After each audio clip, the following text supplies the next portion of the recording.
missile ready.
Nuclear missile ready.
Nuclear missile ready.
Hello and welcome to day 2 of the Alpha X Clash of Continents main event qualifiers. My name is Rushy, and welcome to another cast for our qualifiers for our main event starting tomorrow.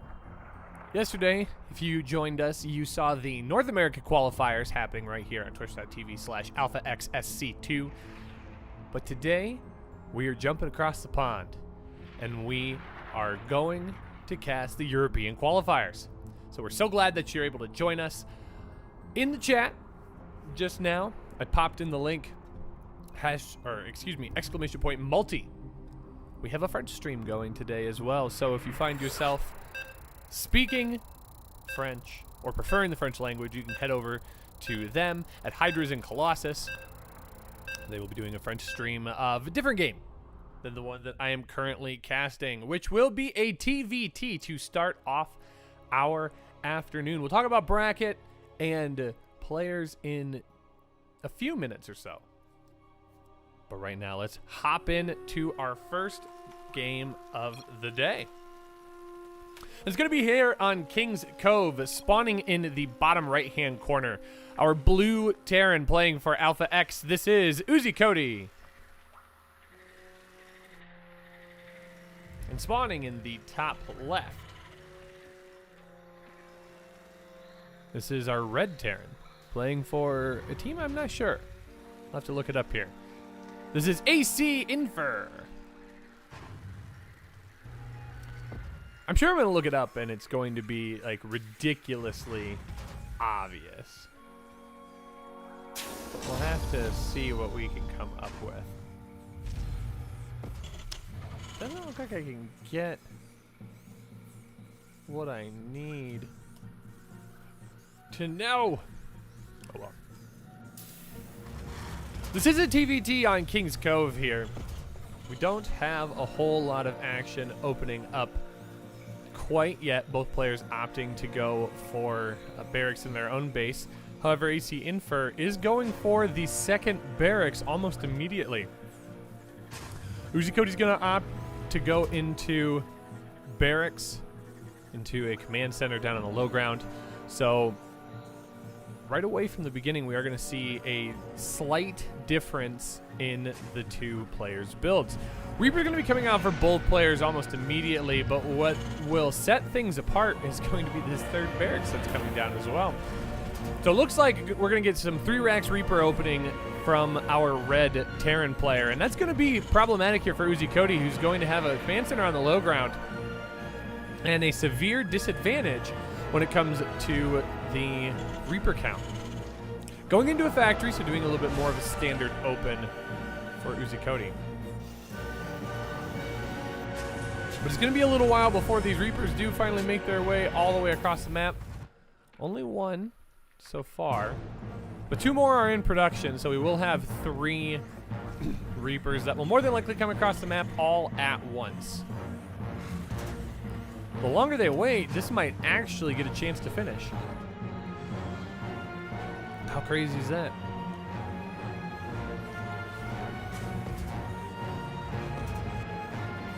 Well, we're just going to continue to get more and more Reapers here.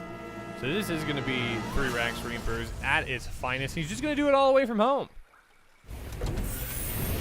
Meanwhile, we do get a tech swap here on the buildings, and some Hellions are going to come out. Those are going to do okay against the Reapers. He's going to have to be careful not to take too many mines to the face as these come along.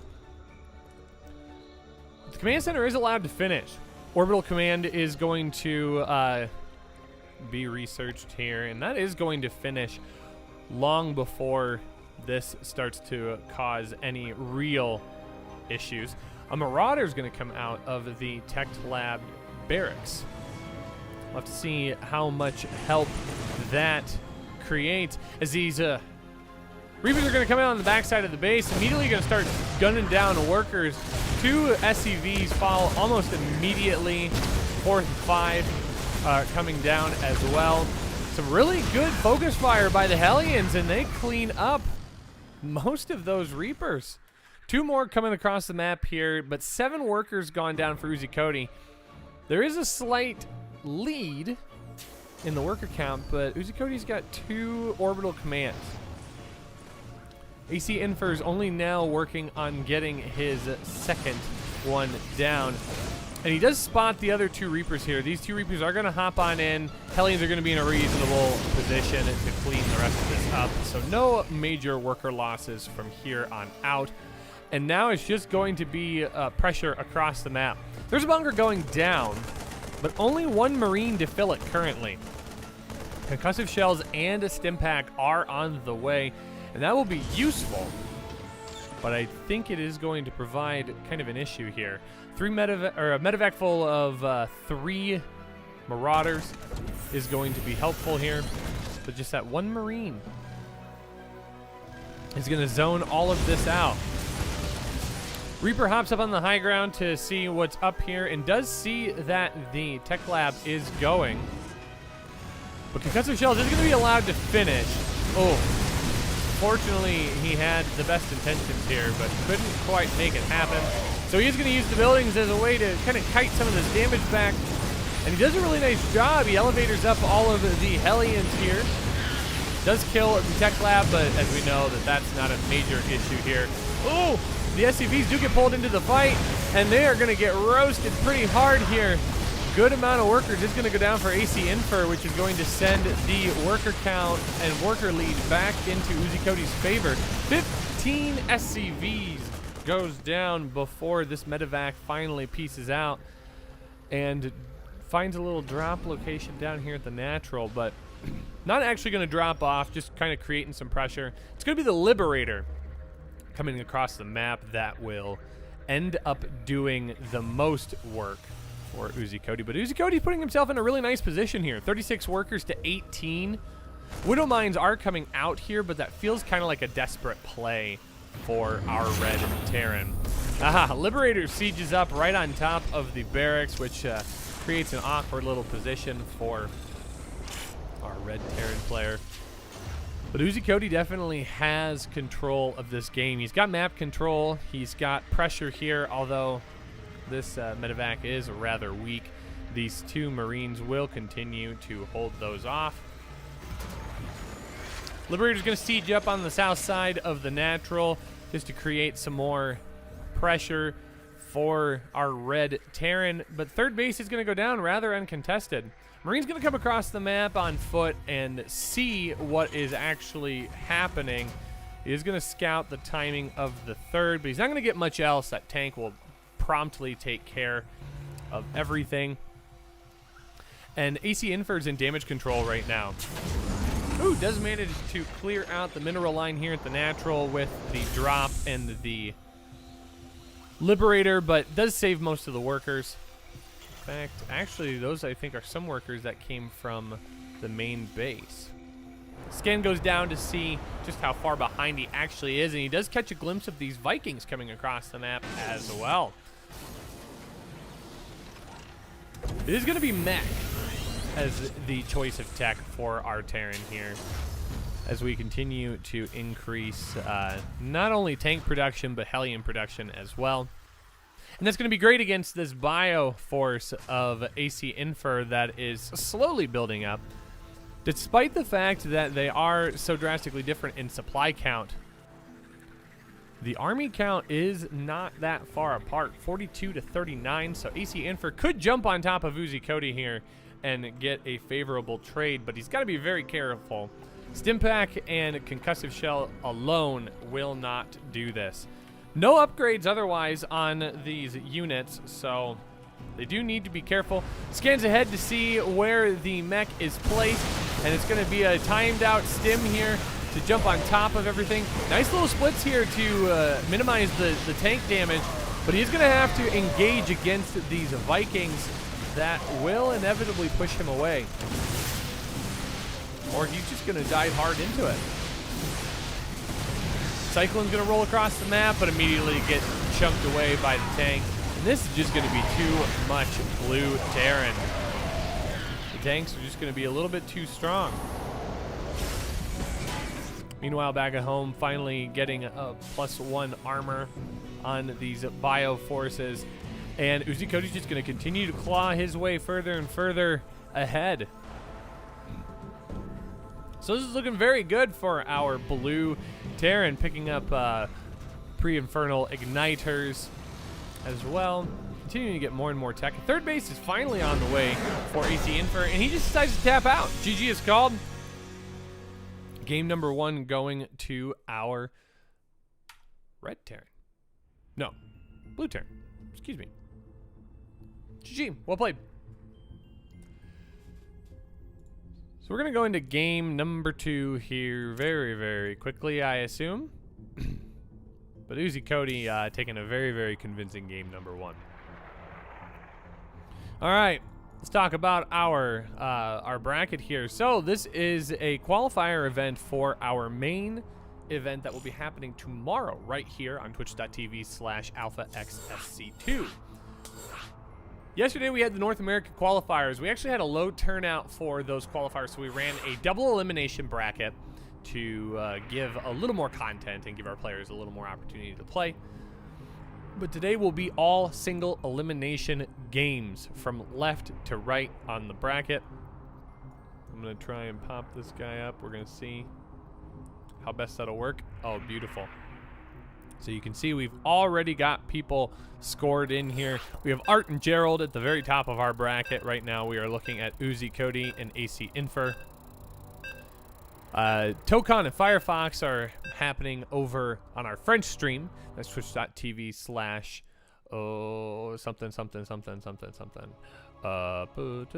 Hydras and Colossus. There we go. If you do !multi in the chat, that will clear that up for you and give you a link that you can check out. But more on the bracket in between our next game. Spawning in the top right-hand corner of New Repugnancy. This is our blue Terran playing for Alpha X up 1-0. This is Uzi Cody. And spawning in the bottom left, our yellow Terran, mixing up the colors. This is AC Infer. I never did get an opportunity to see what team he plays for. So if you know, let me know in the chat. I'd love to say who he plays for. but it could get dicey here really quick. 2 racks coming across the map here for Uzi Cody, opting not to take a third. So we're probably going to look at proxy 2 racks. Marines, I think. I know last night Cure played a proxy 2 racks in GSL against one of his opponents. No spoilers on whether he won or lost, but it certainly would not be shocking to see Reapers, and Reapers will be the flavor of the day. And right now, this has gone generally unscouted as well. AC does not know that this is going to be on the way, and it will get a reasonable amount of damage done, especially if Uzi Cody waits just long enough to let the Reaper get out across the map. Because on top of this, AC Infer has not done any scouting at all. So he knows nothing about what's happening back at home for Uzi Cody. It is entirely possible that this Reaper could get across the map. Oh, but that actually won't be the case. Uzi Cody's just going to jump right on top of that Reaper, and it's over. GG. Trying to make this game last a little bit longer, but you know, Uzi Cody just decided enough is enough. GG is called, and we find ourselves with a 2-0 victory over AC Infer. Uzi Cody will be moving on to round number 2 to face the winner of Gyarados and Senryaku. And I don't have any updated bracket information for you. So, kind of makes life a little on the easy side. We'll see if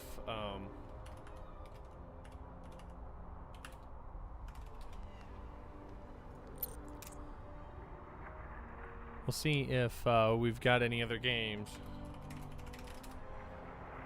to cast here. But let me finish telling you about the bracket here so we can see that we have 18 players. Oh, looks like Burning takes a 2-0 victory over Kneehead. Burning will play the winner of Shino versus Turtio. And that's the only update thus far.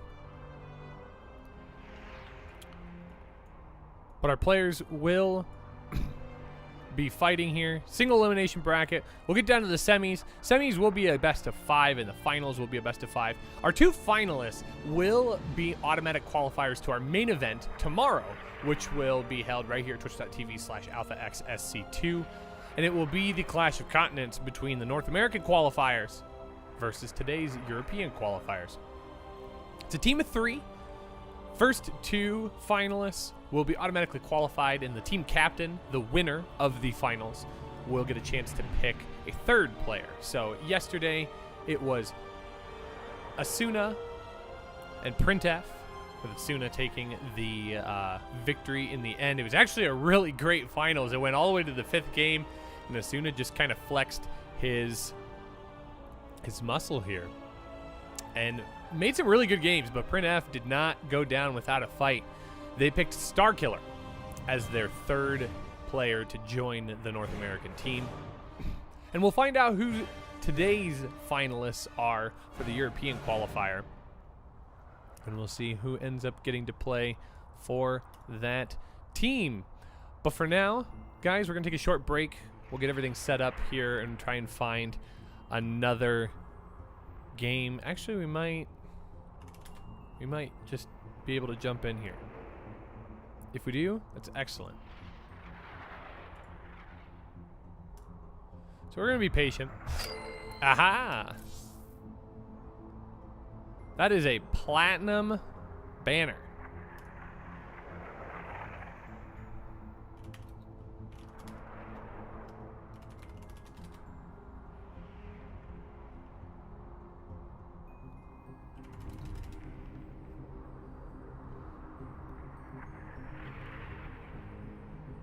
You can refresh the challenge. Well, it should update automatically, Valvador, but how's it going, dude? Nice to see you again today. Thanks so much, guys, for hanging out with me. Appreciate you being here. This is the Clash of Continents EU qualifier. My name is Rushy.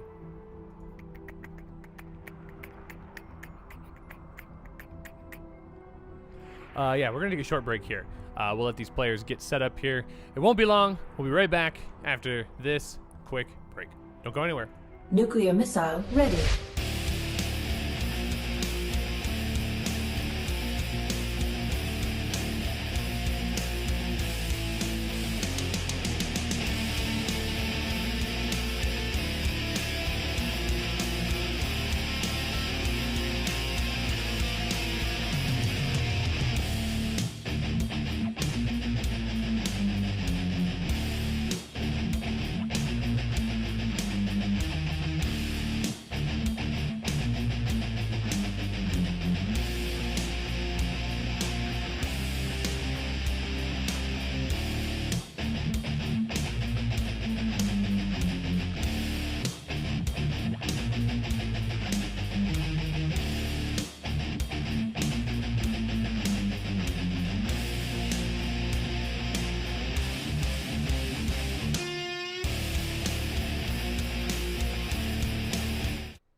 All right, welcome back, folks. We're jumping in here in the middle of a series. This is still in our round one. This is going to be a ZVZ held on King's Cove. And if you're taking a look at the portrait banners, you're probably noticing the same thing I noticed when I hopped into this game. And we'll talk about that here in just a moment, as we get set up for game number 2 of this best of 3, spawning in the top left-hand corner of King's Cove. Our red Zerg player playing for Alpha X, this is Tertio. And spawning in the bottom right, playing for Alpha X as well, this is our blue Zerg up 1. This is Shino. Now, this is quite the interesting matchup here. Shino is a very famous Grandmaster player from Alpha X, our blue Zerg. However, our red Zerg is a platinum Zerg. So, a little bit of a mismatch, but Tertio's no stranger to adversity here. He's going to play his heart out and do his best to hold off against our blue. It's our blue Zerg here. But Shino's deciding to open up very, very aggressive here, going with the 13-12 spawning pool. And he is going to transition behind this into a natural base expansion. 6 Zerglings are going to pop out. And I think this is just going to be all she wrote. This is going to be 8 Zerglings coming across the map in rather quick fashion. We're going to see if Tertio even gets a scout off on this. Nah, he's not going to see this coming from a mile away. So, it's going to be... This is going to be pretty painful.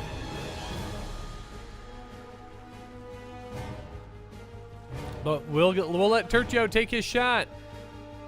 Forlings are going to put pressure on the natural hatchery here. The hatchery is going to be allowed to finish. Drones do get pulled to deal with this. It's going to come down to the micro between the two players. But Shino does manage to get a really strong surround here on those drones. A couple drones do go down for virtually free. Queen is in production at the natural. Queen really does need to be producing up in the main, so it has a chance to finish and survive. A couple of lings do come out for Tertio, but unfortunately there's just too much here from Shino. The natural base is going to fall, and that is going to be all she wrote. GG is called, and Shino takes game number 2 in convincing fashion.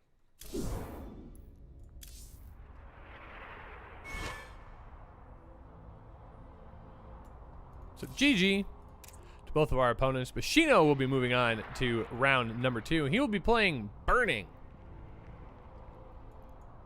Some other updates here. We do have Garitos taking a 2-0 victory over Senraku.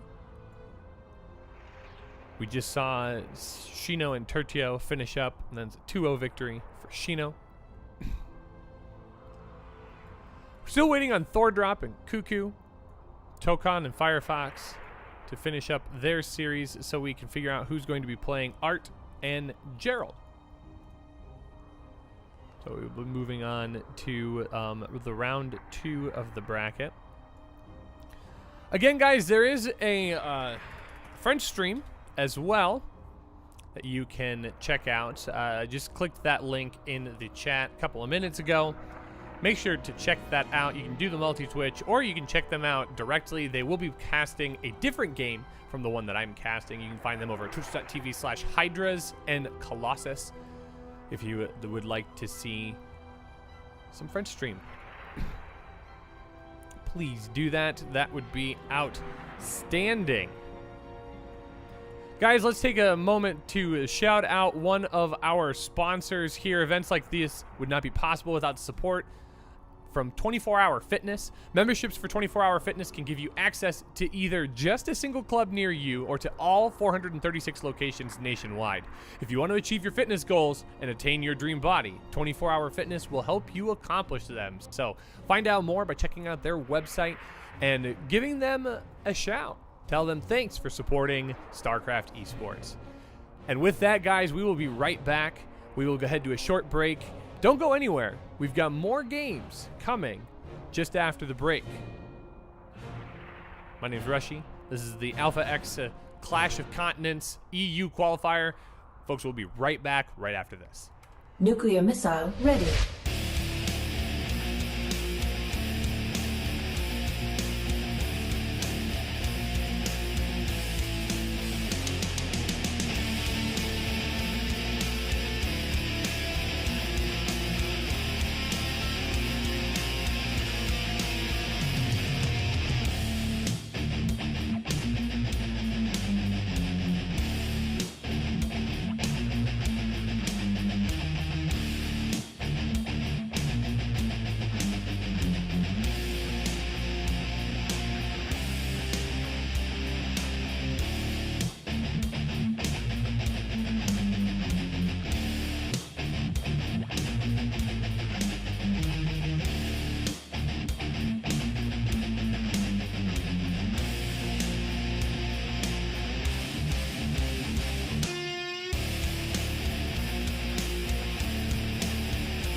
Nuclear missile ready.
Nuclear missile ready.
Nuclear missile ready.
All right, welcome back. Thank you so much for being so patient.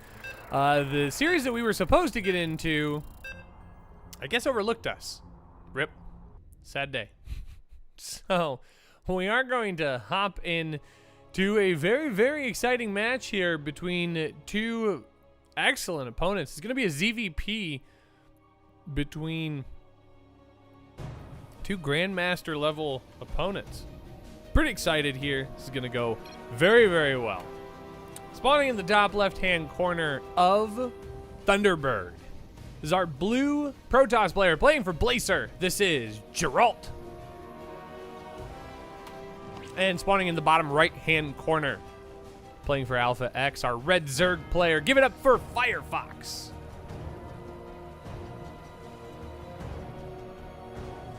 So, looks like we're gonna have a little bit of a aggressive opening here out of our Red Zerg, which is frankly very interesting. This is not necessarily the map you want to blind rush on, because it takes forever and a day to get over to this side of the map. In fact, the probe's going to get across the map and do some good scouting prior to Firefox actually being able to get Lings out on the map.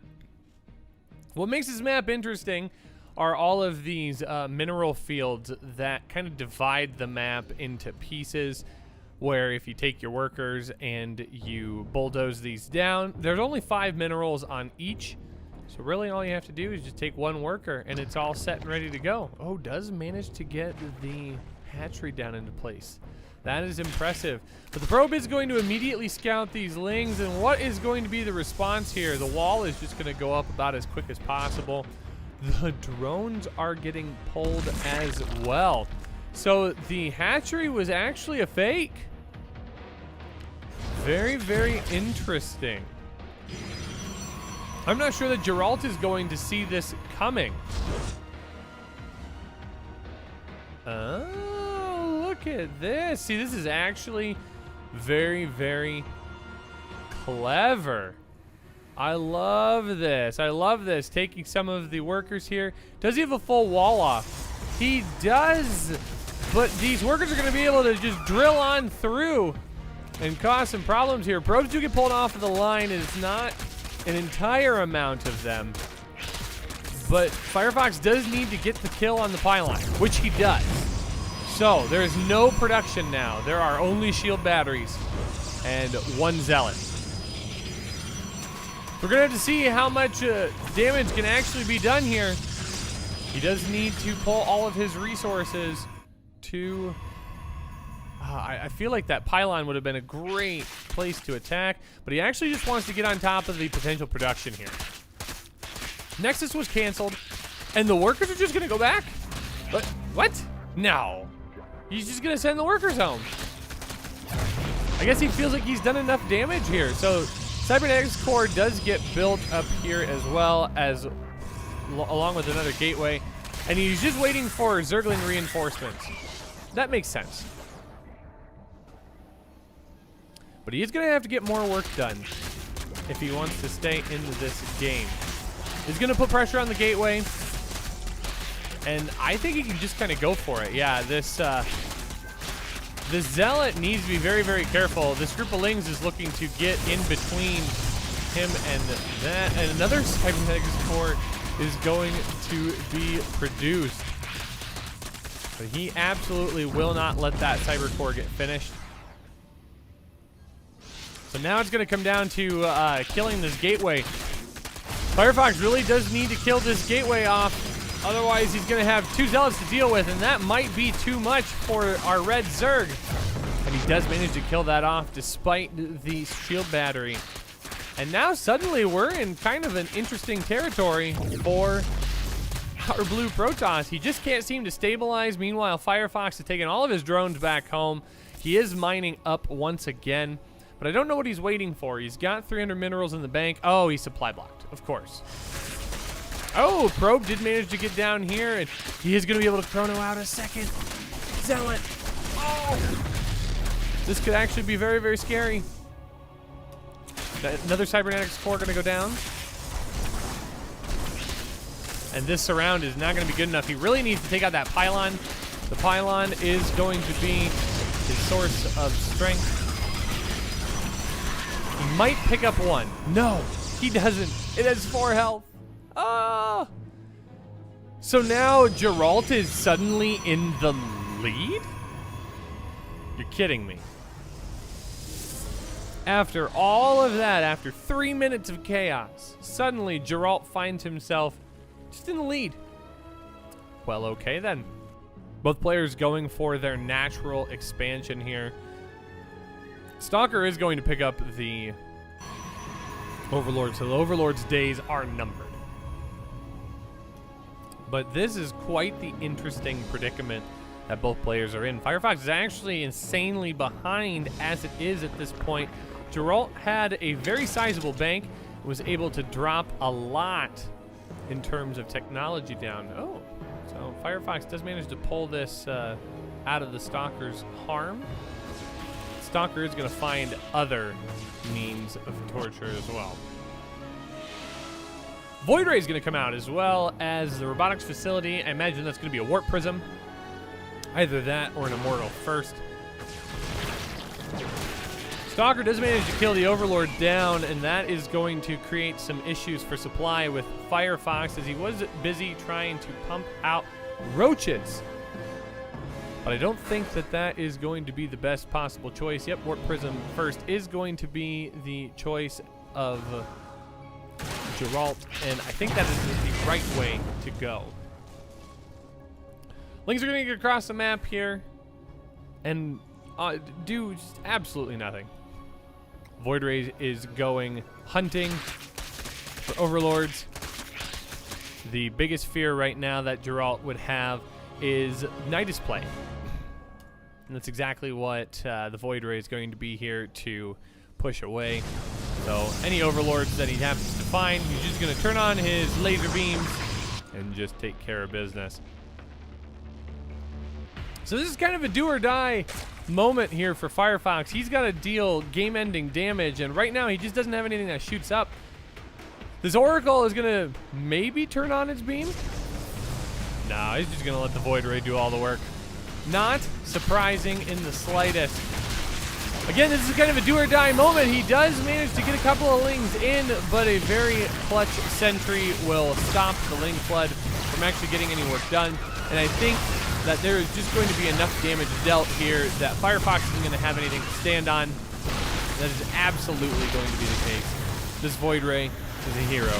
GG is called, and Geralt takes game number 1, albeit in a dramatic fashion. He does manage to get it. So very, very well played here by our Protoss player. Firefox is going to have to be a little bit craftier than that if he does want to win game number 2. But I will admit, it was pretty interesting. Was pretty exciting, to say the absolute least. We're going to clear out some of these messages. Going to wait for our invite into game number 2. Thanks so much, guys, for hanging out with us. Appreciate you sticking around and watching these awesome games. 30 of you hanging out in the stream, thank you so much. If you do want to check out the French stream, you can head on over to twitch.tv/Hydras and Colossus. They are casting, I believe, the 1 seed, Art versus Thordrop. Art is up 1-0 over Thordrop. We actually do have another round 2 update. Uzi Cody, taking a 2-0 victory over Garritos. You're currently watching Gerald versus Firefox. Gerald up 1-0. And Shino versus Burning. That was the game that we were supposed to get into, but we did not. We were forgotten. It's all good, I guess. We're just happy to be here now. Oh, looks like Gerald's going to take a 1-minute break here to use the bathroom. I don't blame him at all. So I'm going to take this opportunity to shout out one of our sponsors, Bubba Burger. For everyone in chat, if you're looking for great tasting burgers that is quick and easy to prepare, then I would highly recommend trying out Bubba Burger. They're the #1 branded frozen burger in the United States. I'm personally a big fan of their bacon cheddar burgers. It's made with real bacon and cheddar cheese. And they're a frozen patty and you grill them frozen, which I will admit, I'm from the Midwest. I was a little kind of skeptical of grilling a frozen patty, but they're actually outstanding. So you can find those at your local grocer. I go to Target in the United States for mine, but make sure to pick those up and support them. And if you find them on Twitter, say thanks, Bubba Burger, for supporting StarCraft Esports over at Alpha X. We really appreciate all of their support.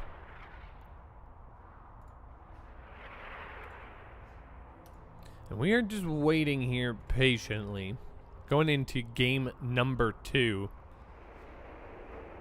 Firefox has got to sit here and kind of craft out what is going to be his attack here. All right, here we are heading into game number 2. going to be on Acropolis. I like this map a lot for the protected natural. And it's just kind of interesting in general. It's been a while since we've had a map like this. I don't know why it took me so long to think about saying that, but it's been a while since we've had a map in this vein, and I do enjoy it. So here we are jumping in to game number 2, spawning in the top left-hand corner of Acropolis. Our blue Protoss up 1-0. Give it up for Blazers, Geralt. And spawning in the bottom right-hand corner, opting to go just as aggressive as he did last game. This is Alpha X's Firefox.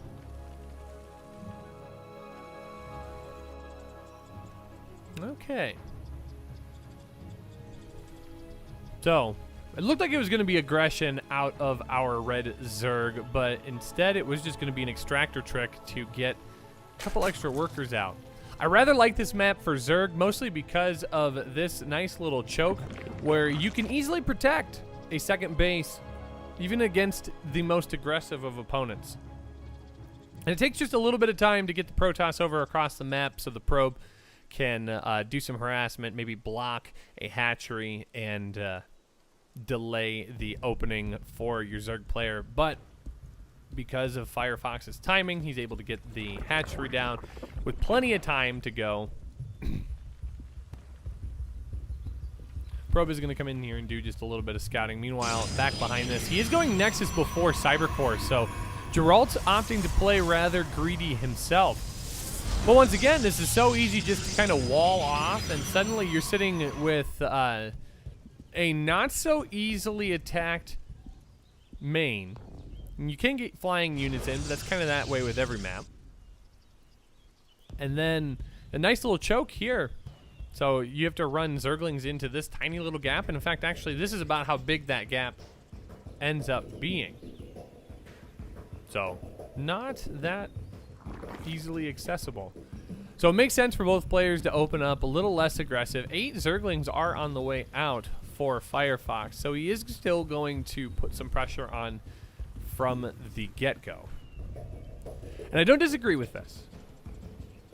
I think that is the right way to go about it. But Geralt's going to scout this almost immediately. Ooh, Firefox is going to be smart. Try and hold back some of the lings from being scouted. He just sees the one. And it's going to be this group right here that is actually the scary part of this. The Adept is going to clean up this one ling. And yeah, it's going to try and take it. Oh, I absolutely love this. Drawing the Adept completely off path. And Firefox is going to see that with the Overlord overhead. There is a Stalker in place.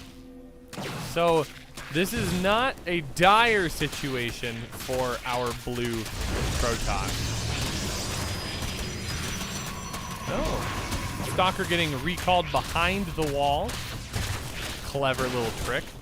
I think Firefox is going to have enough here to tear down the wall. It's just going to be a matter of whether or not Gerald can push everything back here. He's going to slowly build his wall back. I don't think it's going to matter. Oh, that's actually goofy. Cybercrook's going to go down, so actually Warp Gate does get denied. That's actually a rather big kill. It's going to be a while before Warp Gate's actually able to finish. Third base is down for Firefox, but he's just streaming lings across the map right now. Meanwhile, that Adept trying to get any amount of work done. Six drones did go down. It did get finally cornered off and killed. One Immortal might be enough to stave this all off. I think it will. Oh, he's so close. Ooh, there's some Banelings here. The Banelings really just don't have anywhere good to connect. Oh, I guess I stood corrected here. Gerald is slowly running out of resources here. I think up at the top, yes, he does finally get a breakthrough. He does protect the Immortal, but I think he just needs to run right up into his main base. I think he is at a point where he just can't do much more than what he's got here. Oh, absolutely brilliant. I love it so much. But he does trap it. Oh, so these probes are absolutely exposed here. These Lings are going to get a lot of work done. I think if he just makes like one Baneling, he's a hero for a lifetime. Oh, no, no, no. What are you doing? Oh, he is trying to open up the avenue. I get it. I get it. Okay. I just think this is an absolutely screwy game. But he is going to allow the second robotics facility. Imagine if he had 2 or 3 Banelings just kind of chilling right there. Imagine. Warp Gate's going to get denied once again. So this isn't a terrible spot, but the second Immortal is going to be a problem. He's going to get a good surround on it. Probes are going to get pulled off the line to try and deal with this, but I think it is just going to be too much damage. Oh, maybe no. Oh. Oh, you got to be kidding me. Oh. 12. I just absolutely, like, I don't know. The hype casting, there's just so much. Oh, I don't know why I rewinded. There's just so much that just leaves me speechless. The play was so good. GG is called, and Gerald takes a 2-0 victory over Firefox, and that is going to move us into our semi-finals. GG.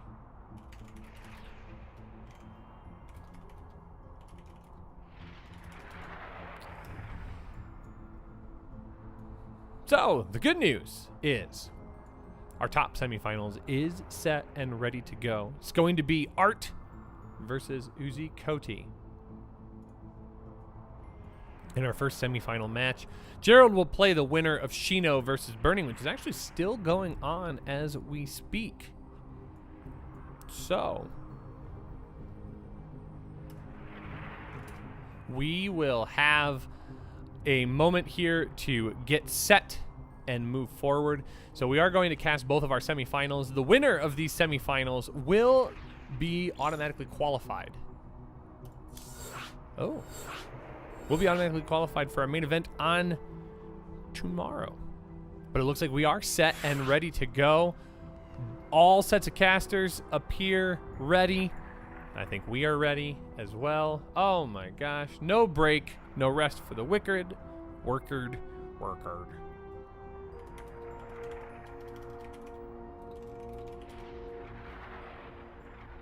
Oh, look at both of my co-casters in French.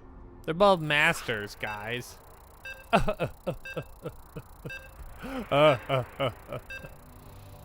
Feels Diamond Man. Thanks so much for sticking around with me, folks. Appreciate it. Not quite sure why we're getting some stream delay here. Might just be me. It might just be me. That was weird. I have the stream running in the background just to make sure that everything is squeaky clean and smooth. If there's anything that could be balanced a little bit better, just let me know. Shoot me a message in the chat, and I'll let you know how I can better serve you as a caster. Dun, dun, dun. This is a best of 5 going forward into our first semi-finals matchup. Spawning in the top left-hand corner. It's our pink Protoss player. Give it up for Art. And spawning in the bottom right, our blue Terran. Playing for Alpha X. Give it up for Uzi Koti. And I guess Art plays for Alpha X as well, but he's got the Zest name badge. How funny. Wow. Uzi Koti, this isn't where you build your barracks. It's supposed to be over here. Oh my gosh.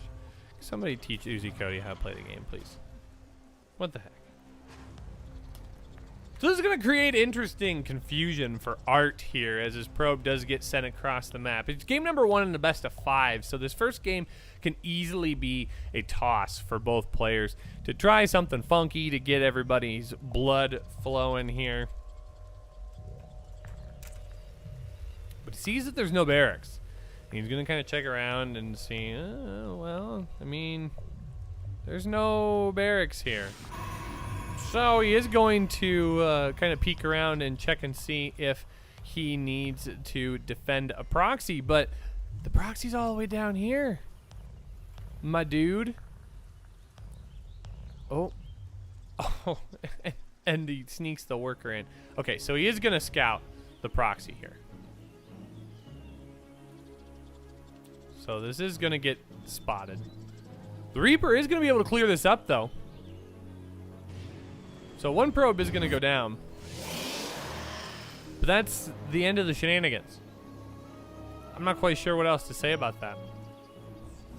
I mean, get bamboozled? I don't know. Zealot goes out across the map, but the Reaper's going to pass it like two lovers in the night. Stalker's going to be back home and deflect the Reaper. So that's ultimately cleared up and taken care of. So now we're just going to transition into a more normal looking game. Twilight Council is going to go down for Protoss player. Meanwhile, we are getting into a 1-1-1 scenario with our Terran player. Oh, unfortunate RNG on the building. Puts the worker outside of the wall, but it does push back the Zealot, at least for now. Reaper's gonna come around and see if he can do any work against the Zealot, and they might actually find each other. Oh, well, it was possible, but he's just gonna go back home. That also makes sense. Medevac on the way for Uzi Cody and a fusion core. So we're gonna see some battle cruisers. I thought that this was just silly shenanigans that only happened in ZVT. Nay, I am incorrect.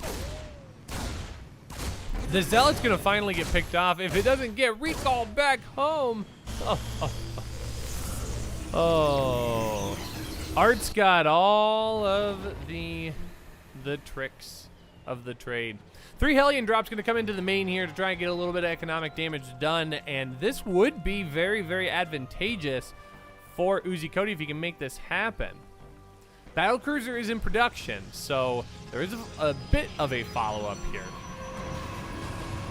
Just a matter of how much Uzi Cody can actually get accomplished here. A couple of workers go down right away. Ooh, the probes do line up in an advantageous way for Uzi Cody, but he does have to pick up and leave. But 7 probes later is so much damage done, and there's going to be more damage dealt down here at the natural as all of the workers just casually line up for Uzi Cody. What a great position for the Blue Terran to be in at this point. 9 workers gone down. It gives Uzi Cody the lead. Blink is now done for Art. And that is a lot of Stalkers. That would be the one thing that would be a great counter to these battle cruisers. But the Stalkers are never going to be able to leave home if that's the case. So battle cruiser is going to leap across the map here and start working on the mineral line. But Blink Stalkers are going to immediately deal a lot of damage to this. So now we got a battle cruiser that's just kind of trapped in the back lines here. Medevac does drop the Hellions to get more worker kills, but the Hellions are going to eventually fall, but not before they take 4 more workers with them. Banshee transition is going to happen over here. Oh, and why are we? Oh, unfortunately.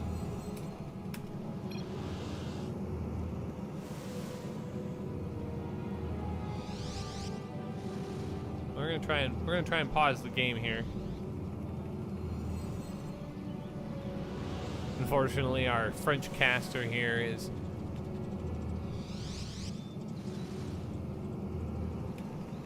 definitely lagging out a little bit. Must be experiencing some internet issues. Yikes. That's too bad.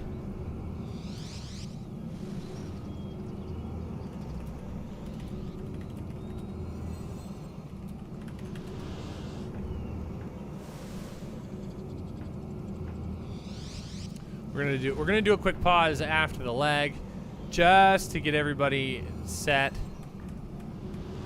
Game paused. Okay.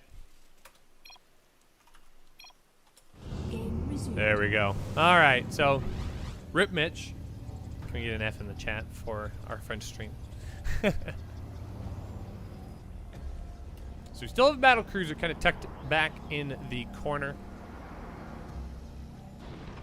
Stalkers are just going to go across the map here. There are a couple of tanks and a whole lot of Marines ready to go to deal with these. So, and these are just going to roll out, which is great. SCV is going to draw a lot of the attention here at the front. One Stalker getting severely damaged, but this is not something that Art can... oh, excuse me. Oh, my apologies. I don't know why I got sneezy there all of a sudden. This is not going to be something that Art can just easily work his way into. Boys have been pulled to help heal the tanks, but here come the Stalkers. They do manage to find the bulk of the units, and the SCVs are just healing themselves. Oh, those lazy boys. Tank finally does get sieged and forces the Stalkers back and away. Ooh, another Stalker almost gets picked off here, and this is now kind of a scary army. Uzi Cody leapfrogging his tanks forward, does pick off the Observer. So Observer is now out of the mix for Art. And now suddenly we find ourselves in a nice little back and forth here. Art does get a pick off on one of the tanks. Battlecruiser finally leaps back into the fray out of the corner it was stuck in. Although, well, I guess the Stalkers just now were able to leave their post in the top left-hand corner. So this is starting to get a little dicey here, getting pushed further and further back. A shield battery is going to be available in the natural expansion, but it's not going to be a giant amount of help. Pushing forward with the Marines, being careful not to stim just yet as these tanks are able to leapfrog forward. Oh, some very, very good blink micro from the behind, killing off two of those tanks. So one tank remaining. Shield battery is exhausted, so now these Marines can finally go to work. Do these Marines have stim? No, they don't. So this is a stimless army. But these are still very, very spooky. Got to be very careful. Yep, that is going to be a better positioning here. I believe the tank will be able to survive. More and more Stalkers do get picked off, but both of these players are kind of hanging tight here. Uzi Cody with a very, very strong army lead, though. If he manages to kill off this Nexus, this is going to be very, very strong. Everything gets pulled here right at the last second.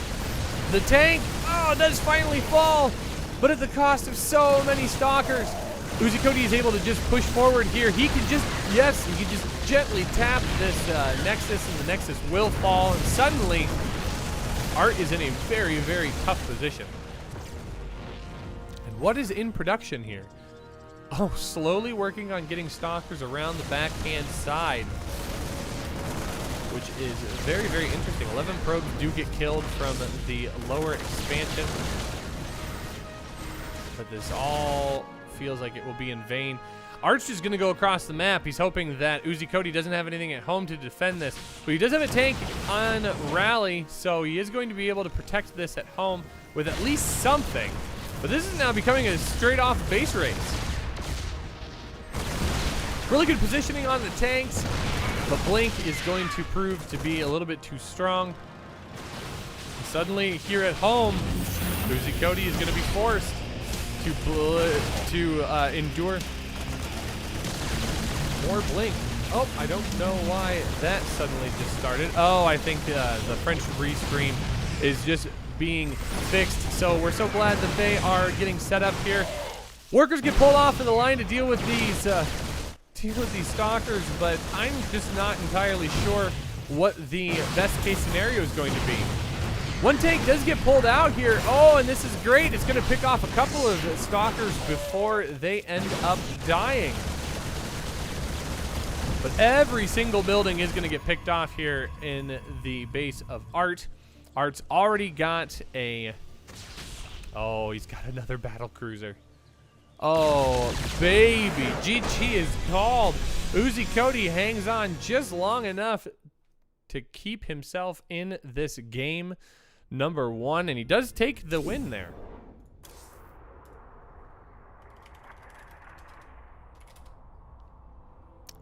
And game number 1 goes to Uzi Cody. GG, well played. Kind of an interesting, scrappy game there for the longest time. And I am still working on getting the rust off of my casting, so my apologies if I just say some really weird stuff. Also, ZVT, not my primary, not my primary matchup to cast, but you know, we'll get there. We'll get there. Slowly but surely, we will get back into peak form and get ourselves set up for the future. Guys, let's take a quick chance to shout out one of our other sponsors for this event, GameStop. GameStop has always given power to the players. Now they're bringing it specifically to esports players. GameStop's new program features coaching and more from some of the world's most prominent teams and players. Visit GameStop's website through the Matcherino quest to learn more and donate to our prize pool. And speaking of our Matcherino quest, I'm going to type Matcherino in the chat. Please click on that Matcherino link and use the code that is there, AXCOCEUQ. So Alpha X, Clash of Continents EU Qualifier. That's what that all stands for. Allows you to kick in 50 cents towards our prize pool. Once these players have qualified, they will be fighting for a $25 prize. So please consider contributing, at least by using the coupon code AXCOCEUQ. Oh, apparently the French stream crashed due to the heat wave.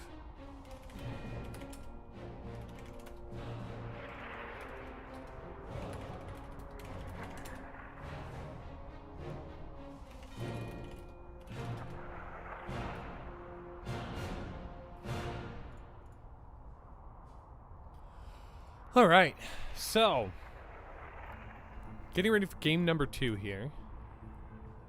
Oh, did they just go into game? Oh, okay. Whew. I got nervous. It just said in game.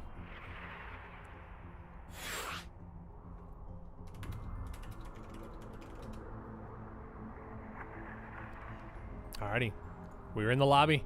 We're gonna get set here in the moment.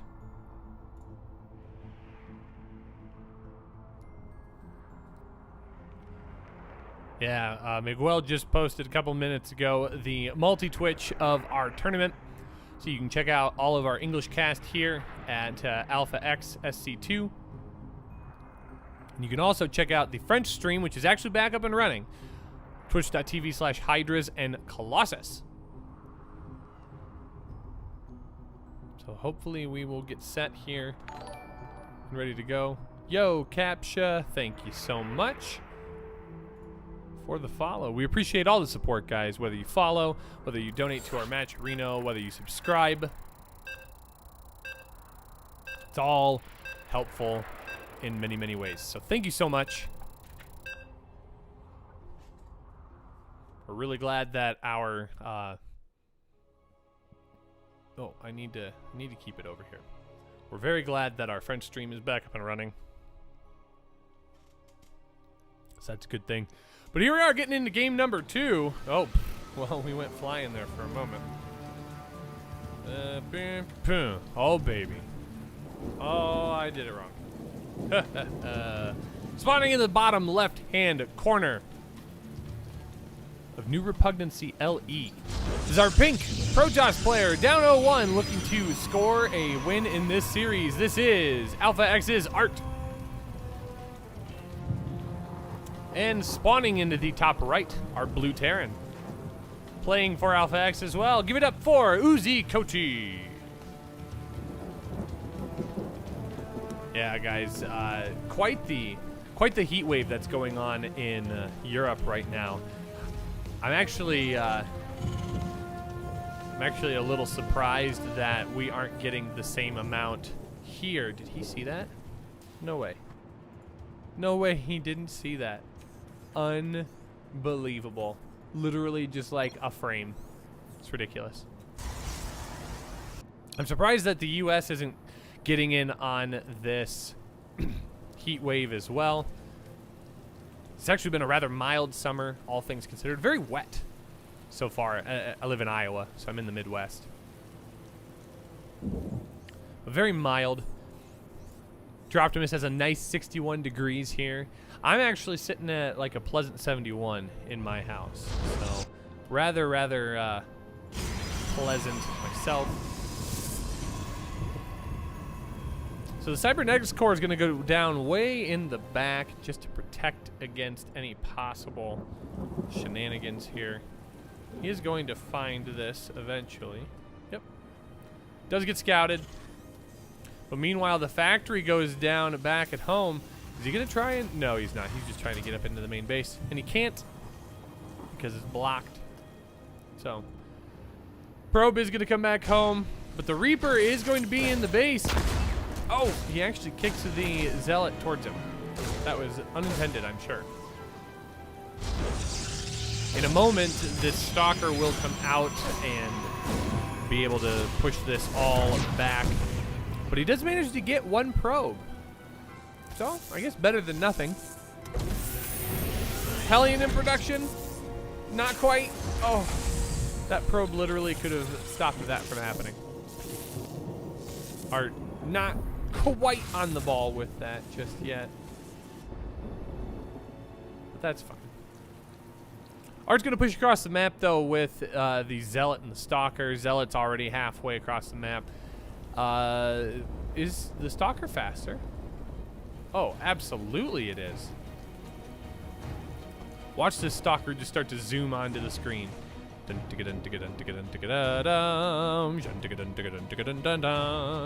it goes. A little bit of high ground vision is going to be important here for Art as he tries to work away at the tech lab. Cyclone is going to be able to finish here, but is he going to be able to prevent the tech lab from dying? Yes, absolutely. Absolutely he will. Cyclone is going to move across here, and Stalker will end up getting recalled back home so it does not perish. The natural expansion of Art is down and ready to go, but so is Uzi Cody's. He's actually going to morph it into an orbital command prior to going down to the lower ground. And does he have anything stacked up here? He really doesn't, but that is okay in of itself. Uzi Cody doing a little bit of scouting on both sides here, trying to see what may or may not be coming. And at this point, there really isn't a whole lot. Blink Stalkers are going to be the tech of choice once again for Art. But that's nothing too incredibly earth-shattering.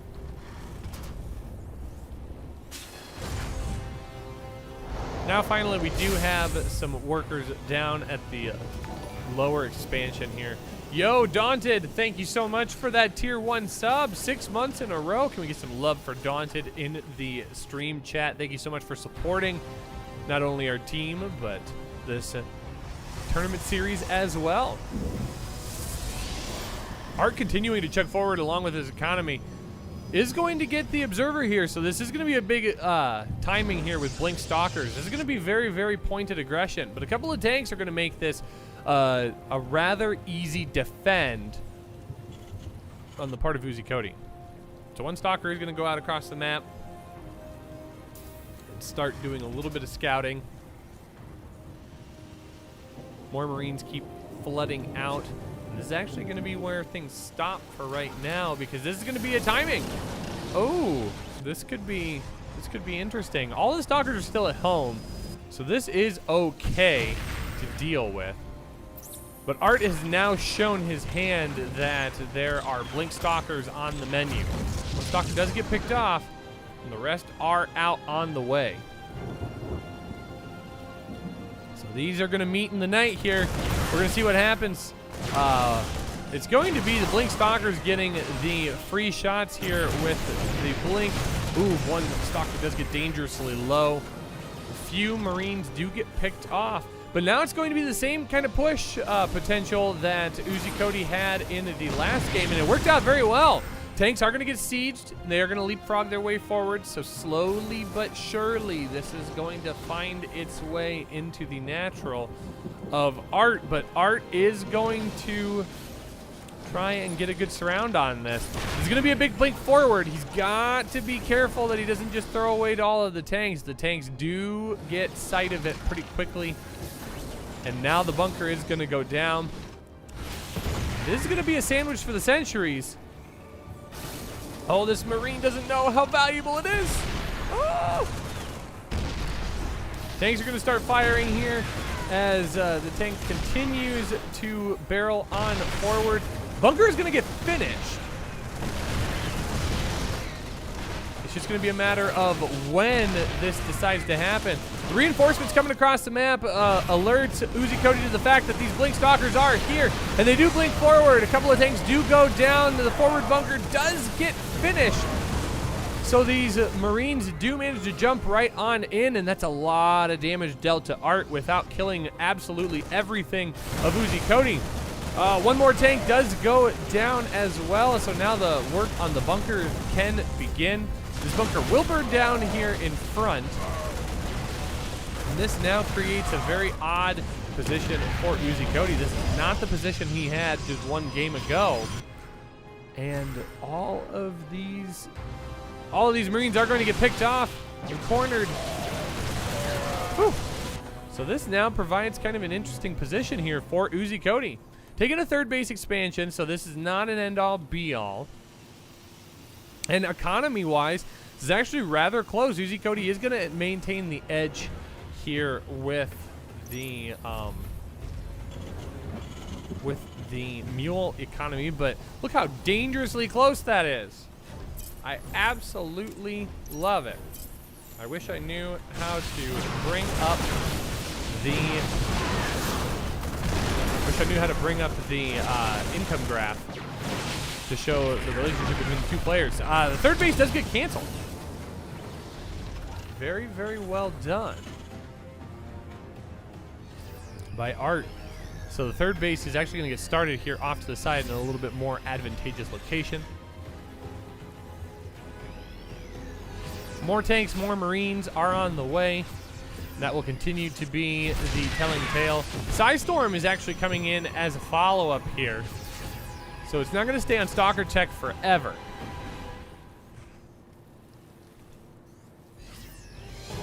That's going to be very strong against this Marine-heavy army.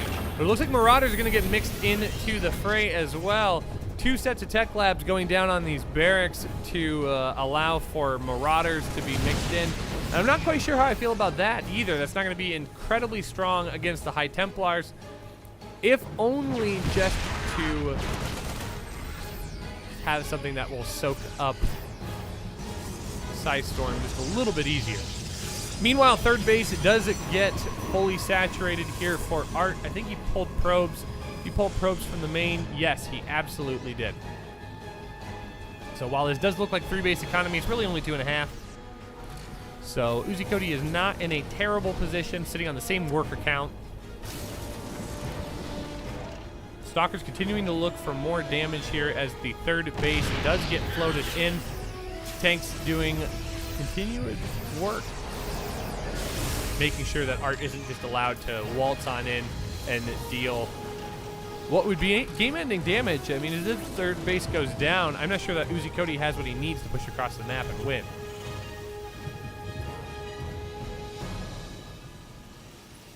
But now that this base is secure, he does do a scan out on the front side of the map, and it's going to be the High Templar coming in here.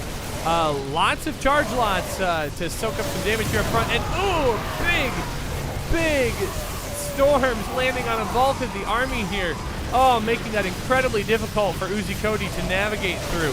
More charge lots coming in and more storms. Storms are finally used up, so Archons are going to get moved into play. But this is going to be all she wrote for Uzi Cody. He's taking massive losses here. That third base is getting targeted down, but it is able to be stabilized. He's going to be able to heal it all the way back up, and Art is going to have to push back here. He doesn't have enough to just bulldog his way through, but Uzi Cody is sitting with very, very terrible losses here. He's going to try and heal up those medevacs. I really like that decision. Try and get a little more value out of them. Widow Mines and Marauders are going to continue spilling out here for Uzi Cody. High Templar are going to have 2 more storms. Ooh, and this army isn't very strong to begin with, but I think the storms are just going to go into the mineral line if the main army is dealt with. The Marauders are now going to be a good, useful portion of the composition here. Liberators are going to siege up here and force the issue, and they are going to slowly start whittling away. Very good storms blanketing a majority of the army here, and it is just incredibly difficult to deal with. All the workers are going to go down here at the third base expansion. 25 SCVs getting killed, and the third base is going to go down as well. I'm not sure how Uzi Cody is going to manage to... Ooh. I don't know how he's going to manage to deal with this, but that's a really nice start. These Stalkers getting incredibly weakened, but there's just not enough here. GG is called, and Art brings this series back to 1-1. Very, very well done by both of our players. Oh, nope. Yeah, we want to go here. Nice. Good work, GG. And we are now even 1-1. We will quickly jump in. We're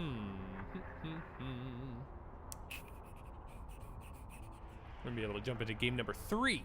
Remember, this is a best of 5, so we do still have a couple more games, at least 2 to cast here. The winner will go on to the finals. They will be our first qualified player for the Clash of Continents main event. It's happening tomorrow.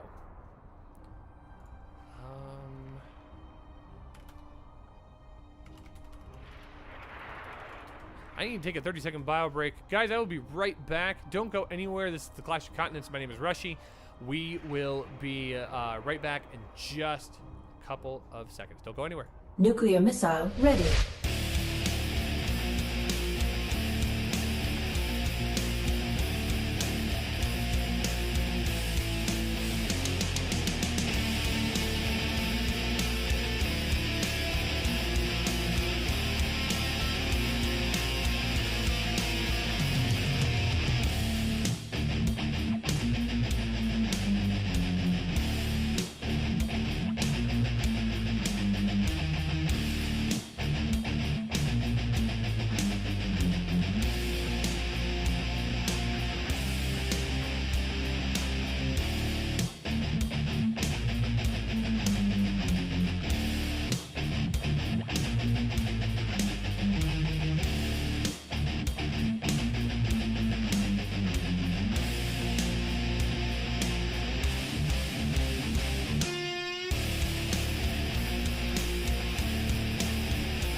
Alrighty, welcome back, guys.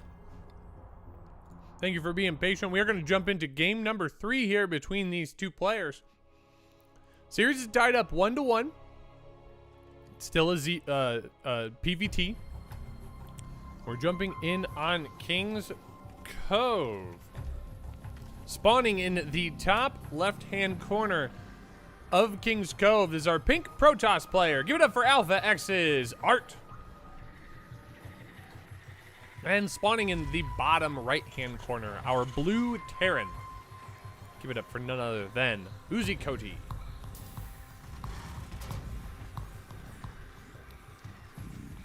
All right, Uzi Koti is taking the opportunity here in these games to just open up one proxy racks. I mean, it worked for him in the first series. We're gonna see where he decides to place this one. Looks like he is gonna put it up on the high ground. We'll have to see if this gets spotted. At least for now, it does not. But despite that, gateway's being built back at the mineral line, making things very protected and conservative for Art.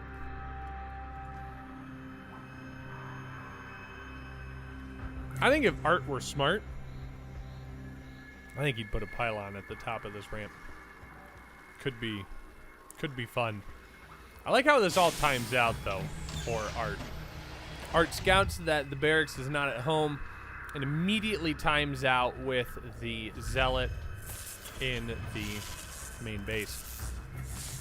He's going to get a little damage done with this probe fighting the SCV, but not going to get a whole lot accomplished.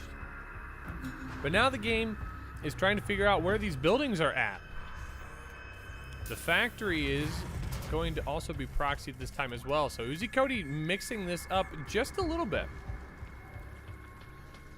Zealot back at home trying to locate anything, any information. But not really coming up with much. Unfortunately, the probe does get locked out of the wall. So it's not able to continue scouting whether or not the factory is actually being put down at home or out on the map. And the entire 111 is being placed out on the map here. The Stalker could get a lot of work done if it finds it. But that's a big if. Stalker's going to check a couple of different places here.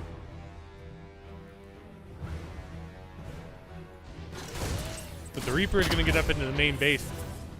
Zealot is also gone.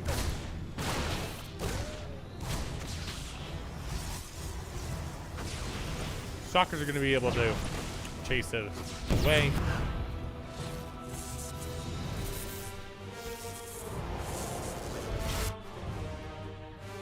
And suddenly we have a really interesting push timing here. It's going to be 6 Marines and a tank. Or maybe 8 Marines. So he's not going to worry about siege enough.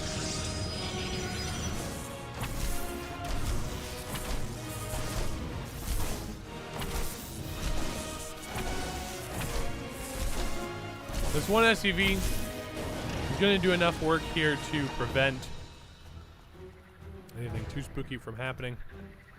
But now here comes the main brunt of this push. Oh, he just needs to tag.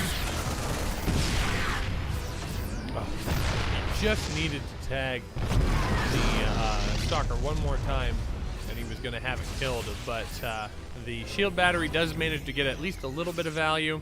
And the tank's in a really advantageous position. Very hard to get there, especially without Blink. And Blink's not even going to be on the menu right now.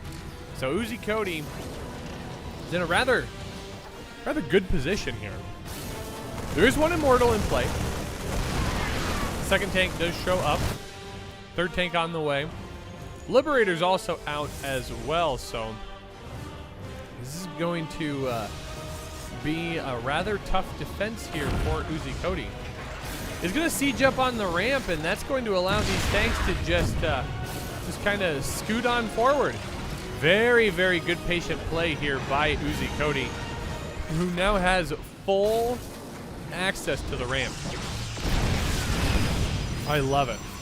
I love it. This is absolutely brutally patient play here. Knowing that there is no blink makes this an incredibly scary push here. 25 workers went down. What killed all this over here? A warp prism. I wasn't even paying attention. Unbelievable. So this is kind of more of an all-in situation. I can't believe I wasn't paying attention to that.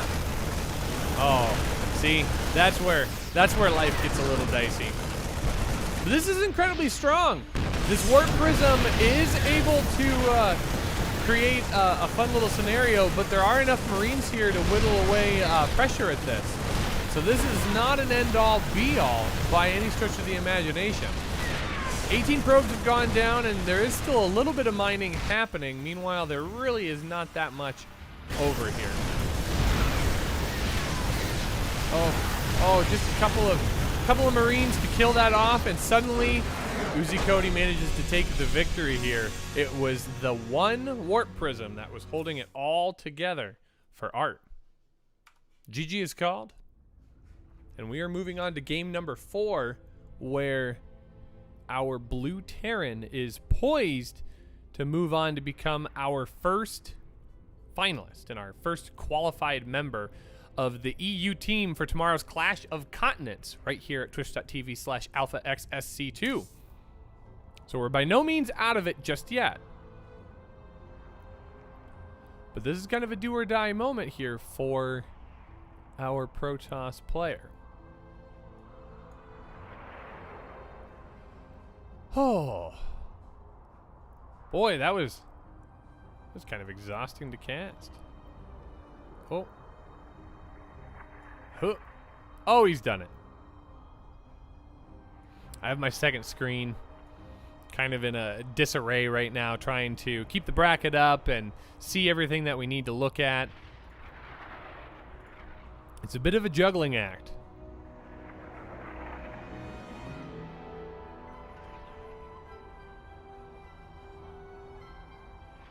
So we will patiently wait for game number 4 here. It's going to be on Cyber Forest LE. And again, this is a good moment to remind you that we do have a Matcherino. Exclamation point Matcherino in the chat will allow you to contribute to our prize pool. The code is Alpha X Clash of Continents EUQ. AXCOCEUQ is the code that you can use. Contribute 50 cents for free. Doesn't cost you a dime. Doesn't even cost you 50 cents. Oh, well, okay.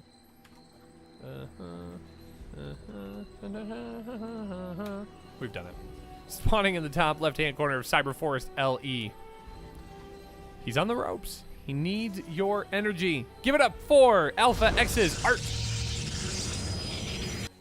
And spawning in the bottom right-hand corner, opting to make a barracks in his base? What? It's our blue Terran player, Uzi Cody. I just can't believe it. Uzi Cody, you madman. Oh. I mean, he's just not going to build anything. Okay. Okay. Oh, is he going command center first? Unbelievable. Oh, I love this. I love this. Although Art should know. Art should know. Once he sees the command center go down, he should know that this is command center first. Unbelievable. The response, however, I thought I saw a second. Did I see a second gateway go down? Maybe it was, maybe he put it down and then he changed his mind. It's possible. I guess he's not certain. He's not certain that this isn't command center first. Because he was still kind of looking around for it. He bumped all the way out here just to see. Oh, put this up. Oh, you madman. Now he puts it up. So this probe will not escape. Double barracks back at home for our blue Terran player. However, on this side of the map, it is going to be just kind of a standard opening here. We're going to get to warp gate as quick as possible. But adepts are going to be the choice of tech as well. But Uzi Cody looks like he is trying to hole in for the long run. Dropping a bunker at the front of his natural will allow him to siege up just a little bit. Double orbital. What an interesting game. Unfortunately, he's not going to have anything to put into this barracks. I don't think he's actually even going to get it finished. Literally won. 399 is what it finished at. Okay, so he does have a little bit now to populate this with. Oh, he's got to be careful. All right. This mule is going to go down, I'm afraid. Meanwhile, a second base is going up for art behind this aggression. Robotics facility coming up as well. And a second adept is going to move out across the map. The bunker is getting its value taken care of. And these units will get out. The Zealot will fall for its transgressions, but the adept is going to meet her lifelong partner up here at the top of this ramp. Try and do a little bit of scouting, but now it's just going to put pressure on. Tech Lab's going to go down onto the barracks back in the corner, and it's going to be more barracks coming out as well. So we don't have a starport as of yet in this game. So it seems like it's just going to be a large bioforce with stim that comes out with this. Meanwhile, back across the map, we do have a warp prism in production and a robotics bay as well. Are we going to see disruptors? Oh, please, please, please, please, please let us see a warp prism and some disruptors. This would be just an amazing game number 4 here. That could potentially bring Art back into this game and take it to a game number 5.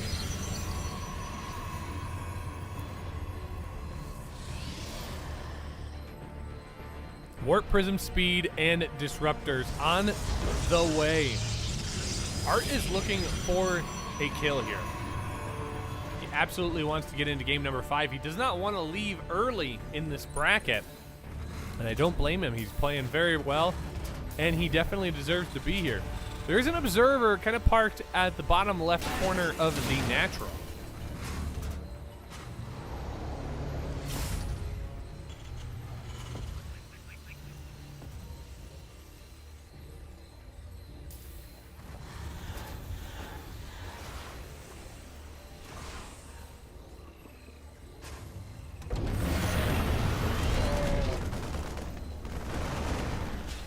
All right, sorry about that. Just had something come across my phone that needed my attention for just a brief second. Warp Prism is going to harass here on the outside corner. And now that speed kicks in, and it has one disruptor and a dream. He draws all of the Marines to the wrong side of the map. Oh, they do get pulled. Only 3. So not as big of a hit as he might have anticipated getting. And that might be all he ends up getting as well. Oh, there is a worker. Is that worker trapped? I think it is. Oh, wait, no, it's not. Or is it? I can't tell. Oh. A couple of Marine hits here from our Warp Prism friend. Oh, it just absolutely zips around. It's so fast. Is there a unit faster than a Warp Prism with speed? That is the real question here. Okay, so that worker is not trapped. Certainly looked convincing that that was uneven ground, but I wouldn't even have been sure how it would have gotten there. Robotics Bay currently working on Colossus Thermal Lance extended Thermal Lance. I know words. So this is going to be a transition, not a hard play into disruptors. The disruptor play is mostly taken care of right now with the addition of the missile turrets in the natural. However, you could have ducked in, oh, maybe not. Not quite. Widow Mine here on the corner would have prevented that. Here comes a giant Bioforce. The Bio does have +1, so this is not a force to turn your nose up at. Is going to get the Observer picked off. And now the pressure does get put on in 2 different places. Is he going to be able to snipe Thermal Lance? I don't think so. That is just going to get completed. Oh, that is so good for Art. He just manages to get that finished, but there is going to be some worker kills here.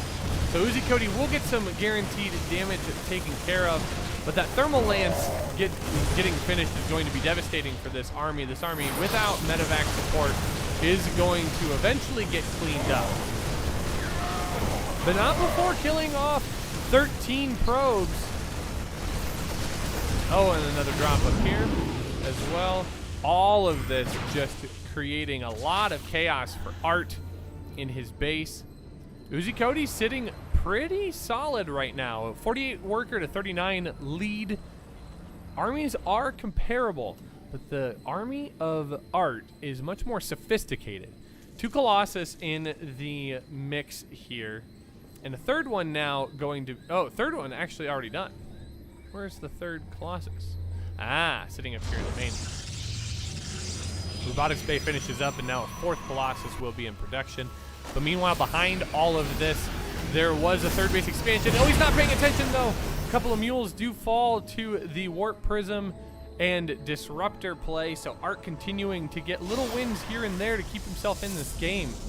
He's not going to go out without a fight, for certain. +1 in charge on the way for our Protoss player, as an armory is going to go down.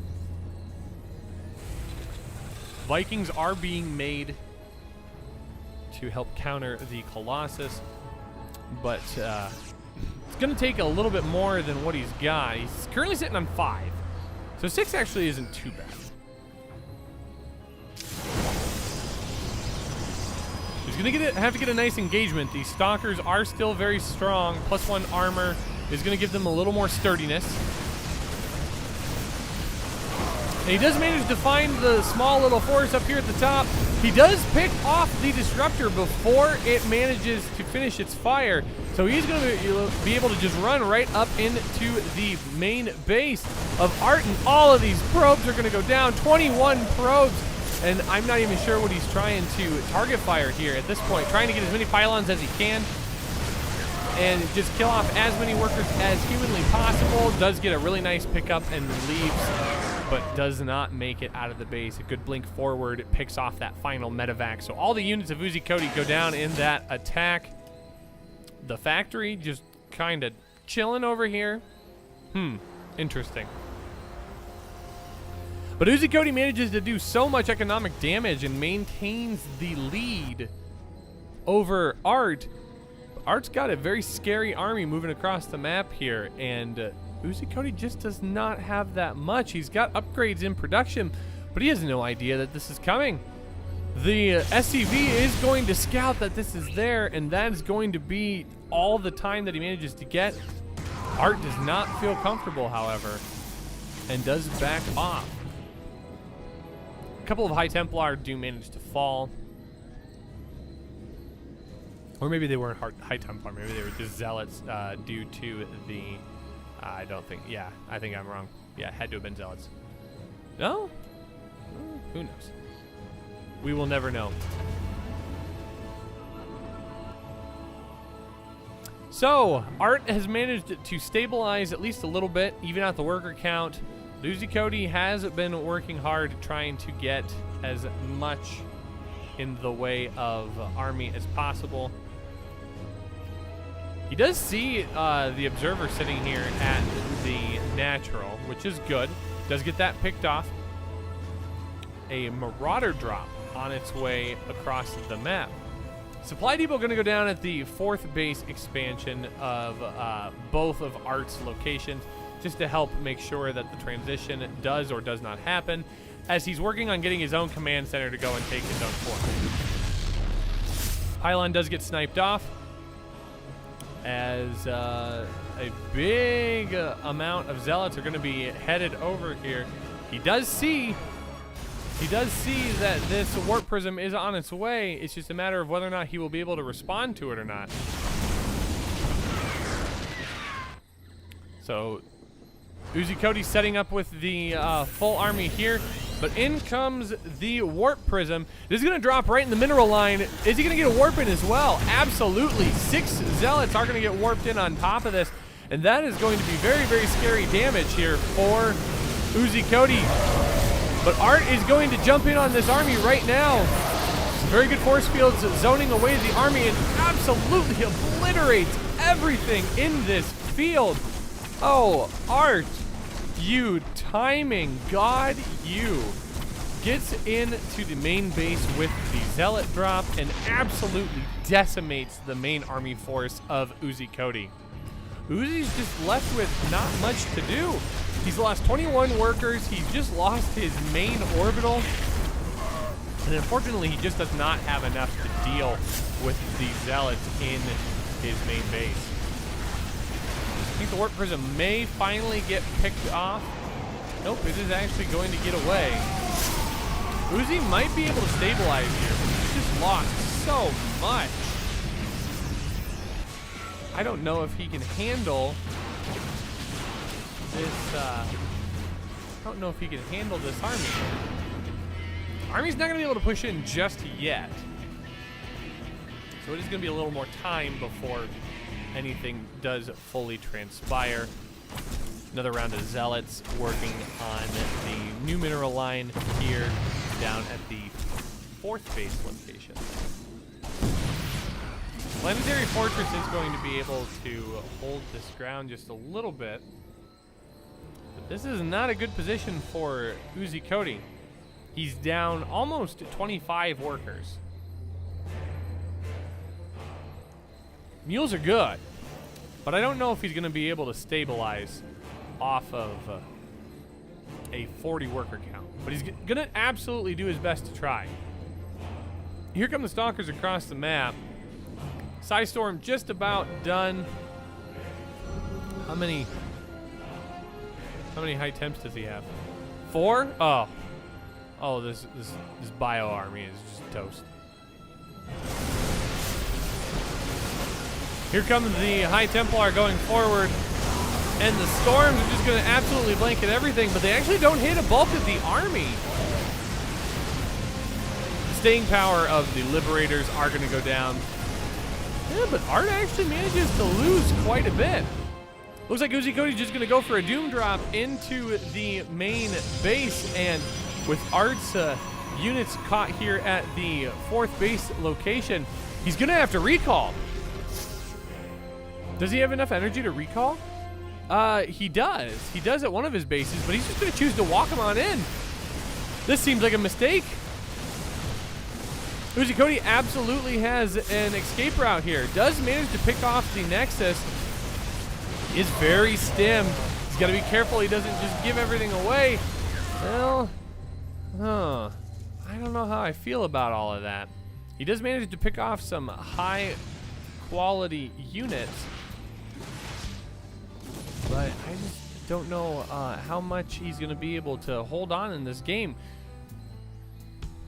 +2 just finishes for ground weapons for our Protoss player, and suddenly moving into what appears to be +3 armor.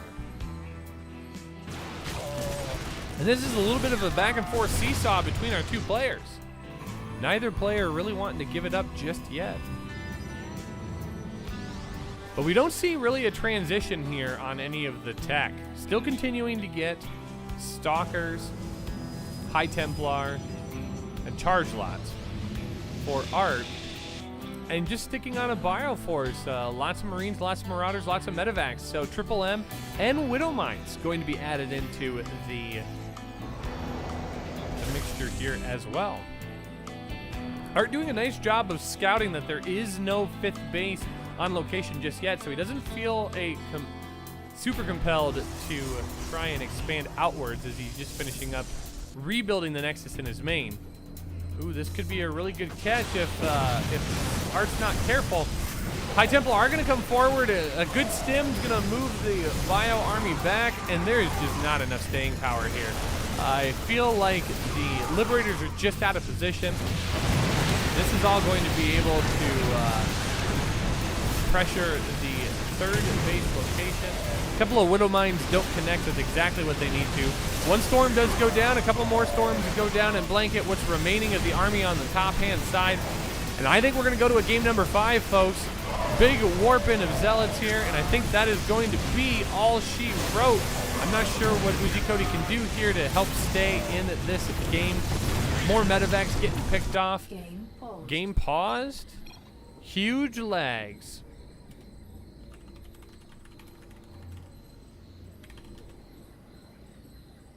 I wasn't noticing any lag as well.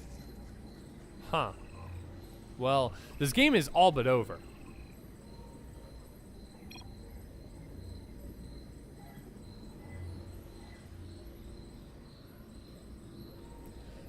So, we've got just got a short moment here while we'll wait for Art's lag issues to come into play.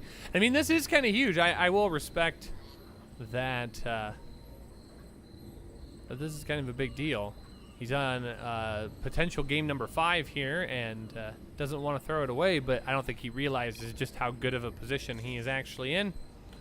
I wouldn't be surprised to see Uzi Cody just tap out here very, very briefly.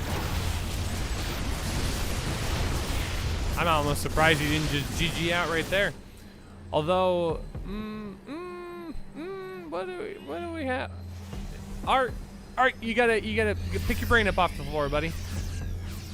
Oh, I mean, I guess that is a planetary. That's fair. So that is not as easy to take down as I might have thought. I think Uzi Cody's living on borrowed time right now. He's gonna siege up on the ramp here and force some big links.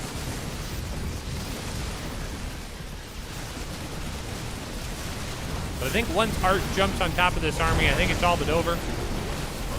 There's just not much left here.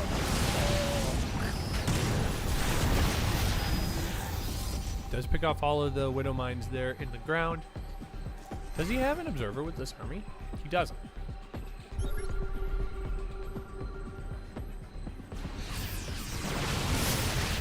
Disruptor, you're going to try and get some sick plays.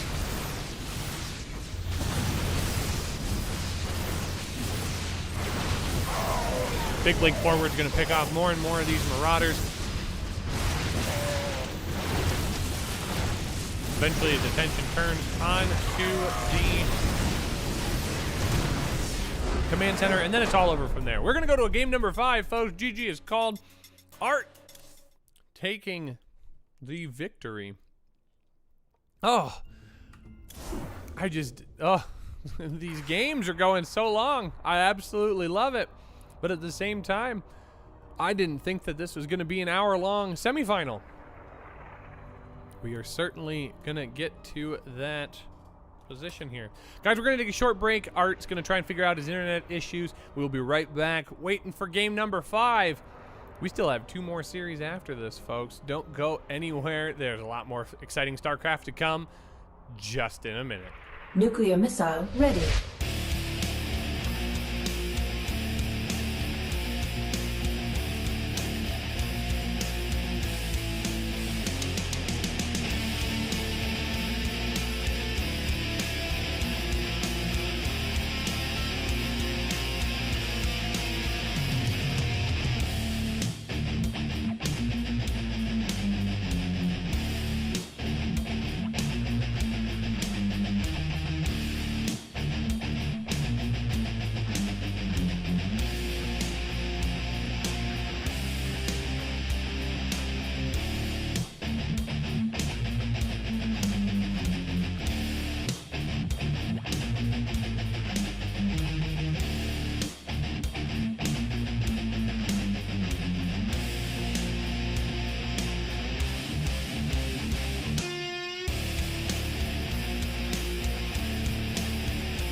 Okay, welcome back.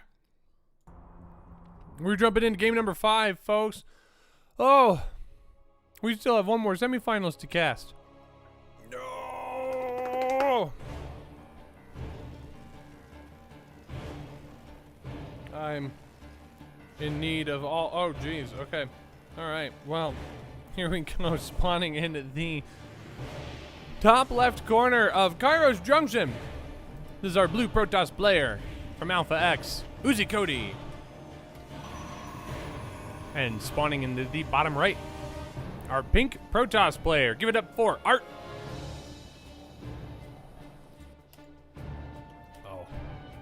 Oh, he's looking. He's out there trying to find it, folks. But I don't know if he will.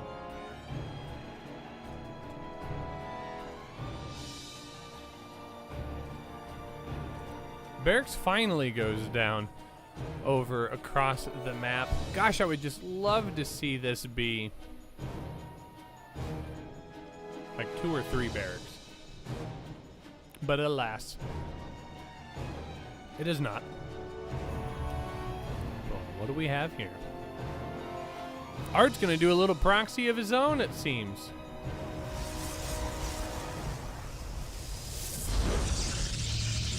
Gateway's gonna go down across the map as well. And this is going to be probably some really, really quick warp-ins out across the map.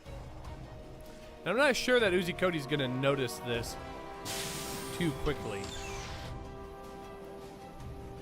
I think he might count, I mean, if he really tries hard to count the pylons in his base, Uzi Cody could see it. But he's going to do his 1-1-1 strategy that worked in game number 3. I don't blame him. Worked out very well. Gave him the win. Art is able to see that the factory's not going down back at home. So it should be an indicator for him. 2 stalkers in production at this point. 1 across the map, though. So now it gets interesting for Art and Uzi Cody. Ooh, the Zealot does get a good catch here, but he won't get the second hit down with the Stalker, so that Reaper is going to go off and heal. Meanwhile, the 1-1-1 continuing to be complete over on this side of the map. But this is getting really dicey here. Oh, Art puts down the pylon and he blocks the wall. This is crazy damage. This is going to be crazy damage. Yes, tons of workers get pulled off of the line here to deal with this Stalker. 4 hits is all it's going to take here for this Stalker to deal critical damage. But it's going to be the second Stalker here at the ramp that will make things even scarier. Zealot did get pulled across the map. 2 Stalkers left back at home to deal with the Reaper, but I don't think that Reaper is going to ever see the other side of the map. Spam this kitty to help Uzi Cody. That works. 7 SCVs have gone down so far, and more is not on the way. A couple of Hellions do manage to get in here and deal some really annoying damage, but good Stalker Micro is going to protect a majority of the probes. Oh, these slow warp-ins are ridiculous. And GG is finally called. Art is going to take game number 5 and move on to become our first finalist for the Clash of Continents tournament here. Main event will be tomorrow right here on twitch.tv/AlphaXSC2. Congratulations. Whew. Wow. And again, we have more series to cast. We have our second semifinals to get to as well. So GG Art, well played. Gerald and Shino will be our next matchup. Should be a ZVP, right? I'm like 90% sure of that. Absolutely. ZVP coming up next. So guys, I'm gonna take a short break here. I'm exhausted. We're gonna get into our second semifinals here in just a little bit, right after this break. My name is Rushy. You're watching the Alpha X Clash of Continents EU Qualifier. Don't go anywhere. We have our second semifinals coming up right after this break. Nuclear missile ready.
All right, welcome back, folks. We are headed into our second semifinals. They were already set and ready to go with picks and bans. So we're going to jump into Kings Cove, game number 1 here between our two players. This will be a ZVP.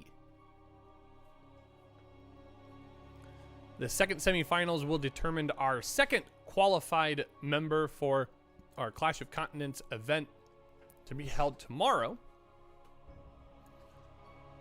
Will be right here on twitch.tv/AlphaXSC2. So it'll be another best of 5. Oh, so wholesome. Spawning in the bottom right-hand corner. Playing for Team Blazer. This is Geralt, our blue Protoss. And spawning in the top left-hand corner, our red Zerg player. Give it up for Alpha X's Shino. Oh, well.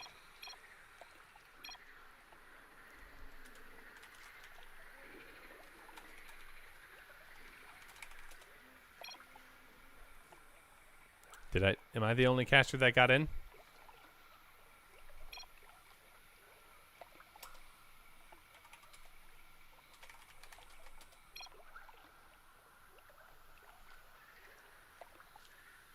I think we're missing one of our French casters.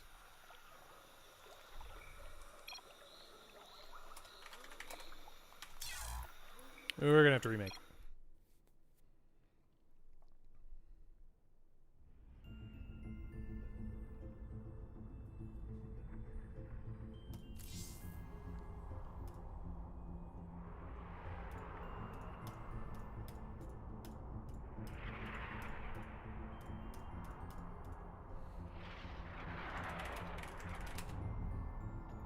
All right, we'll be okay.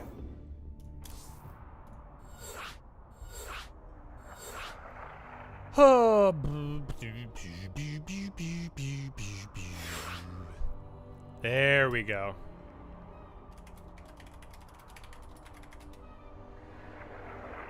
Now everybody's here. We got the whole crew.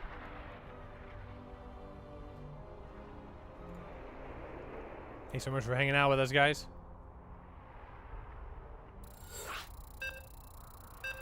All right, we're gonna give this a second try.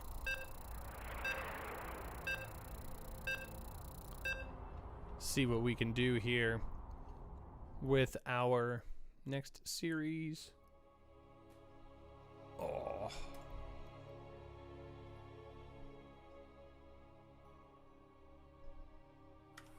All right. I think we're set to go now. Spawning in the bottom right-hand corner. In fact, I think it is exactly the same. Spawning in the bottom right-hand corner. Give it up for Geralt. And spawning in the top right. Playing for Alpha X. Give it up for Shino.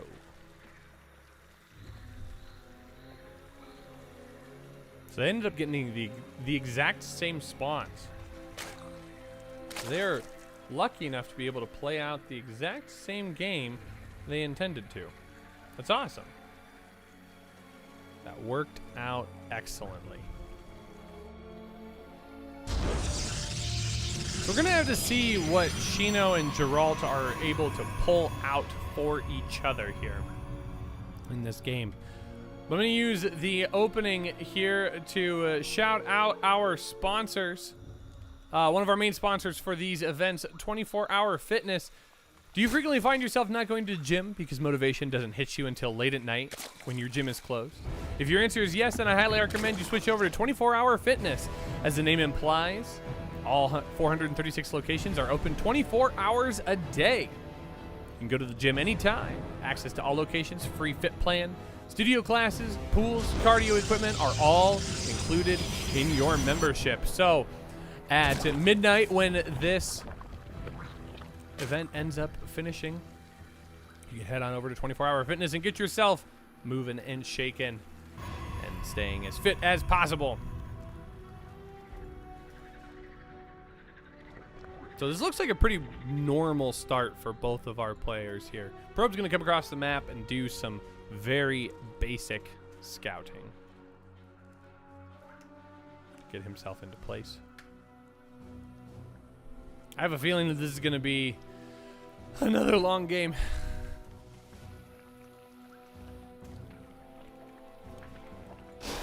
So I got to keep up the stamina. I got to go to 24 Hour Fitness.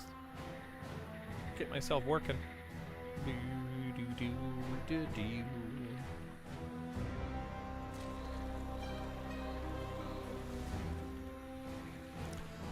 Stargate opener for Geralt, and there is just not much here that is going to be too terribly exciting to talk about. Third base expansion is going to go down for Shino.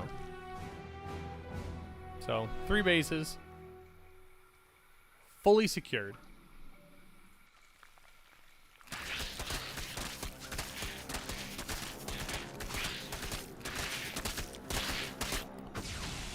Stalker is going to try and drive this Overlord away, but really it just kind of parks it up at the top of that elevated platform.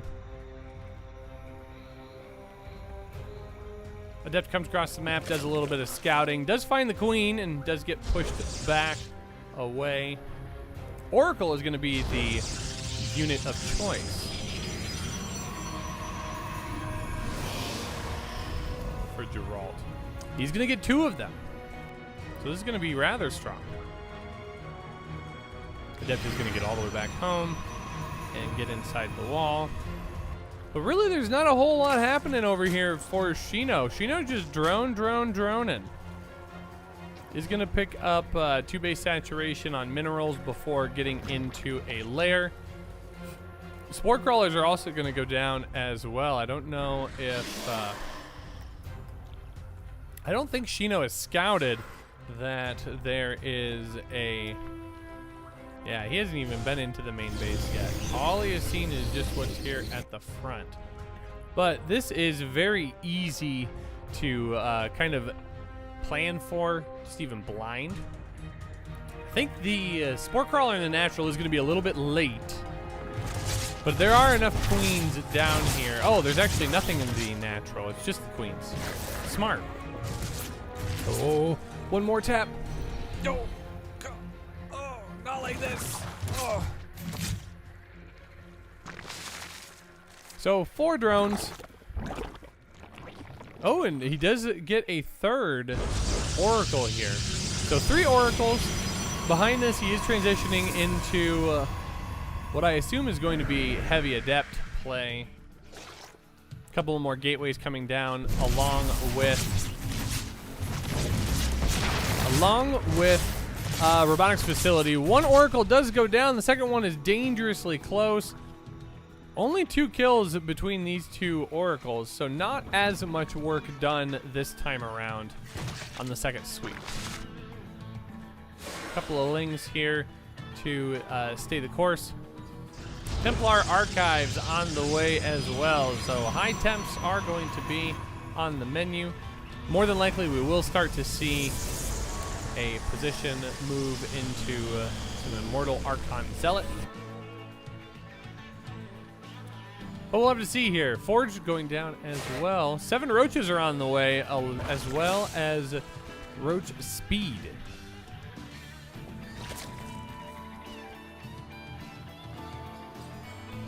So Shino's going to be looking to get aggressive here very, very soon.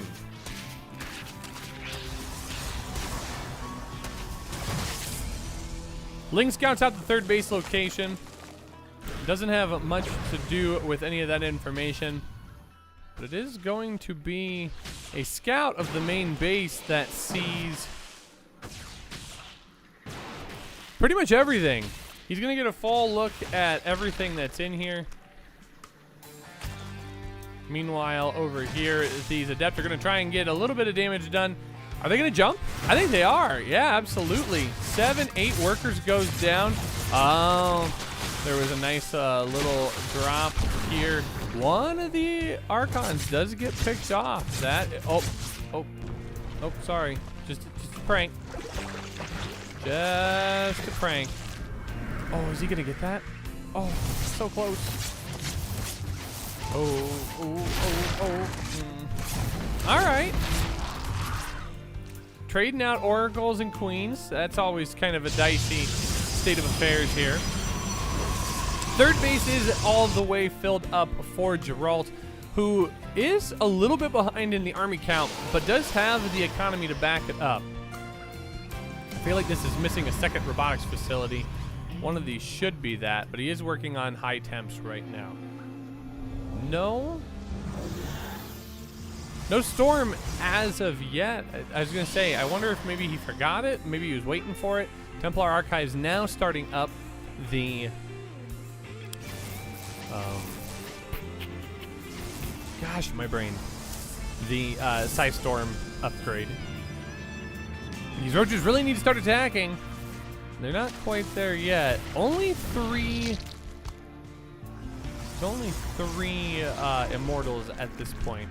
But that's going to be enough to drive Shino back home.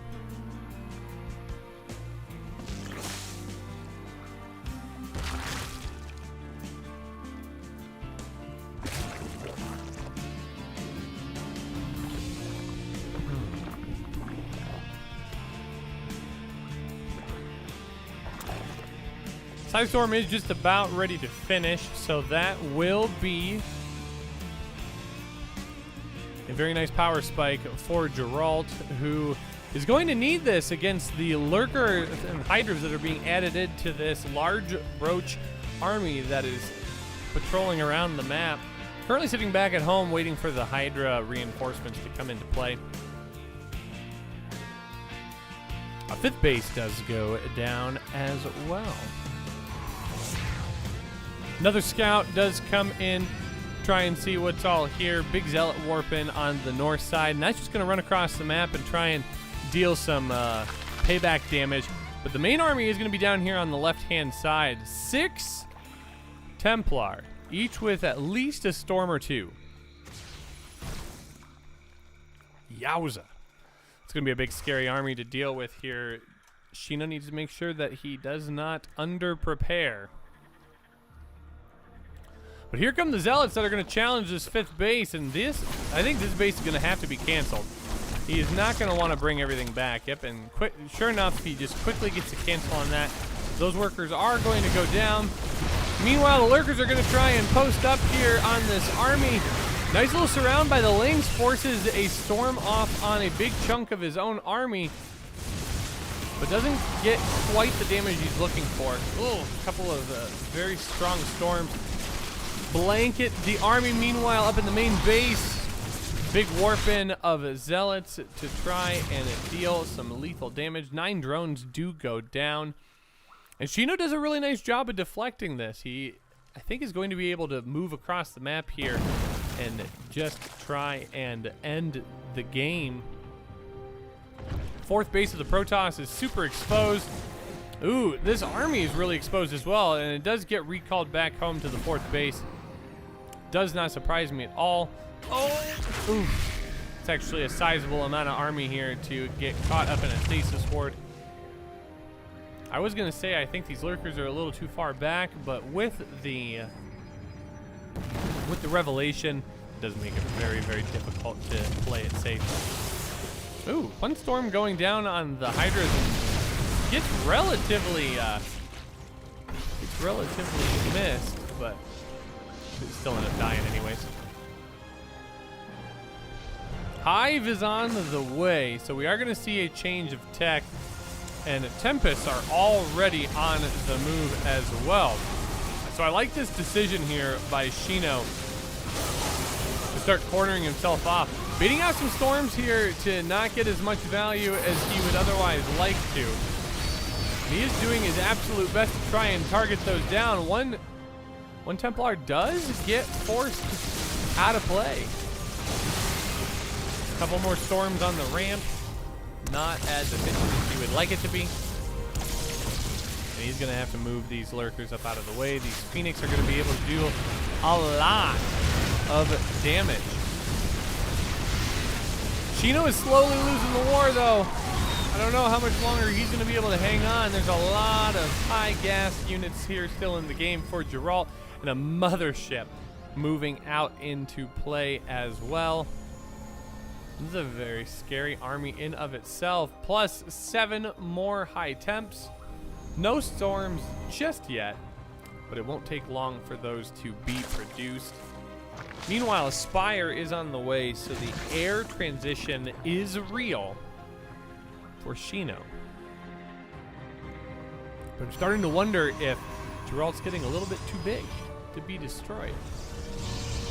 We'll have to see here as the mothership's going to do a nice enough job of protecting the main army of Geralt, and Shino just says, nope, I can't deal with that right now. Immediately going into a Greater Spire. So we are more than likely going to see Brood Lords. Another counter hit going to come into play here at that 5th base. 5th base is still currently trying to be saturated. He's going to pick up all of these zealots, which is good. It's a good little pickoff. Another hit squad's going to go down to the left.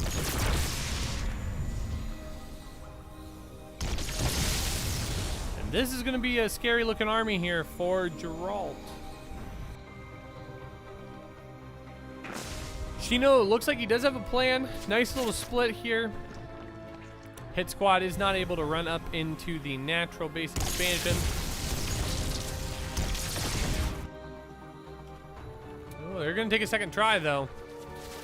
And they are absolutely going to get where they need to go. A couple of zealots did find their way up into the main, but did get cornered off. And the main bulk of the army is going to be able to come up here on the right-hand side. Some very good storms blanketing most of this Hydra army. The Hydras are just melting left and right. There just is not enough here to deal with the bulk of this army.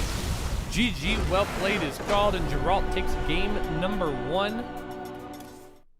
Just by staying the course and doing everything he can to just be patient. So nice play by our Protoss player. Actually just capping out at 77 workers.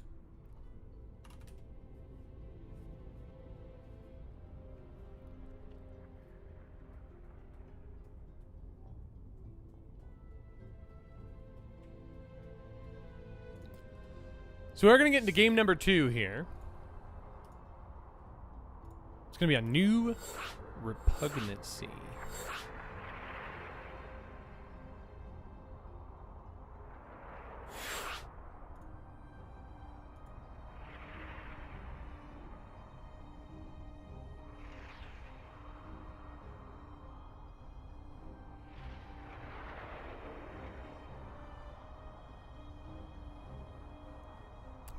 We are going to get set up into here. As we move into game number 2, remember that the winner of this series will be the second qualified member of the EU team for the Clash of Continents match up tomorrow, right here on twitch.tv/alphaxsc2. Make sure to hit up that Matcherino link, ! Matcherino in the chat. Contribute your free 50-cent contribution to our prize pool. Once our players are qualified, our 2 qualified players will play against each other for the chance to be team captain and a $25 cash prize today. So totally worth it to hit up that Matcherino and get our players paid a little extra cash as they go into tomorrow's event.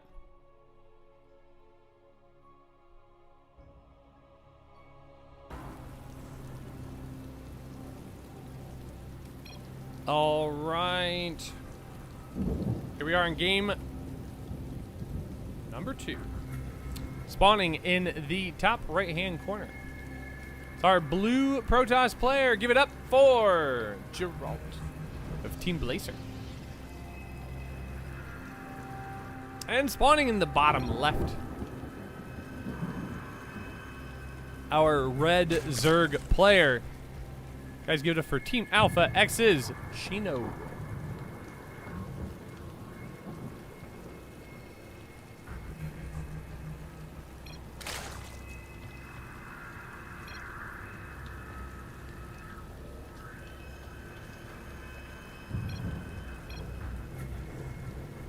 Oh, it's so wholesome.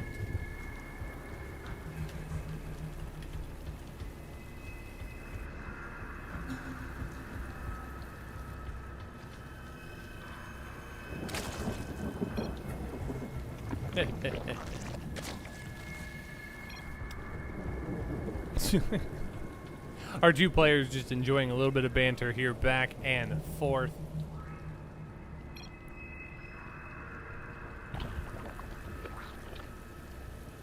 Certainly nothing too crazy happening here. Both players opting to open. Pretty standard. Next is before Cyber. But this is a big enough map where Protoss won't necessarily be punished by that.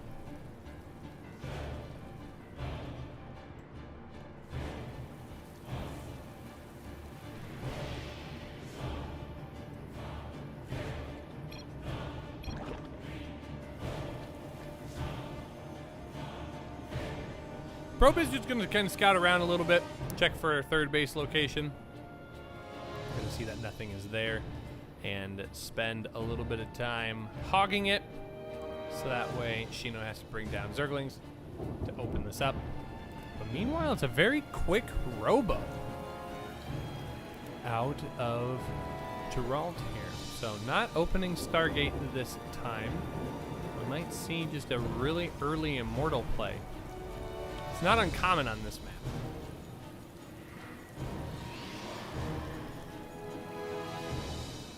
Stalker as well.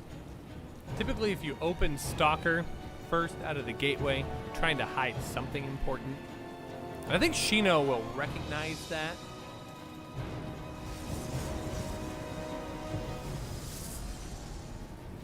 As it's happening here. Wait a minute, where is it? Oh, it's just kind of wedged in there. Oh, I mean that's a full wall off as it is. I don't know why he's sitting it there. Third base of Shino did manage to go down. Yep, early Immortal.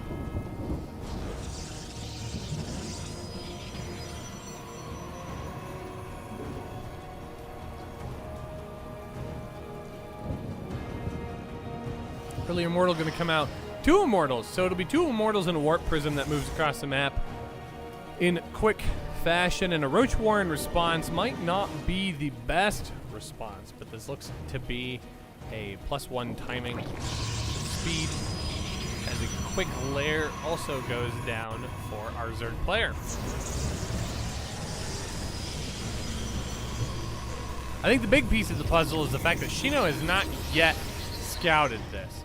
He's going to come forward with the Overlord, and I think the Stalker will be able to defend this. But we'll have to see what he sees. What's Shino going to see here? I think he's going to see it. Oh, he does! He absolutely does. But he doesn't see that the Immortals are already done. Just that something was in production. So this could be anything. Nice little split by these Zerglings to get out onto the map. And a dark shrine behind it. This could get an extra special level of freaky and fun. Queens are already in position. A couple of immortals are able to kind of flex that off, though. There's not much here that can deal a whole lot of damage to these immortals just yet. So Link come in to assist, and then they will finally back themselves off.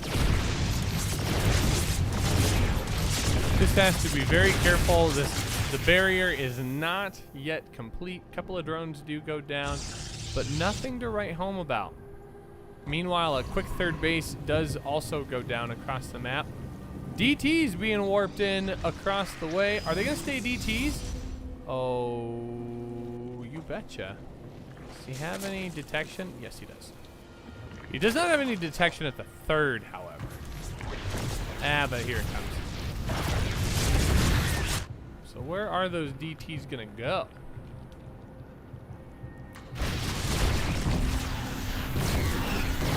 Ooh. Those are getting a decent amount of damage done here. Evolution Chamber going down at the third base as well.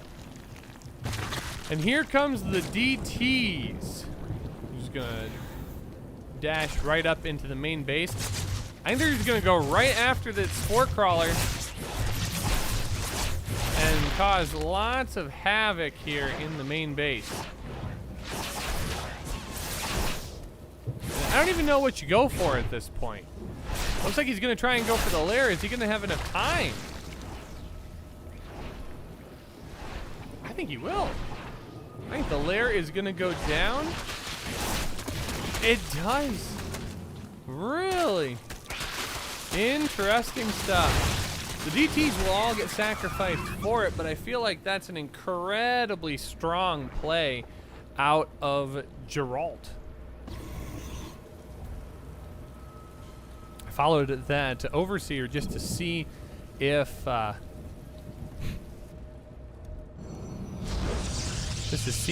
we would get a chance to see that in time, but we barely did.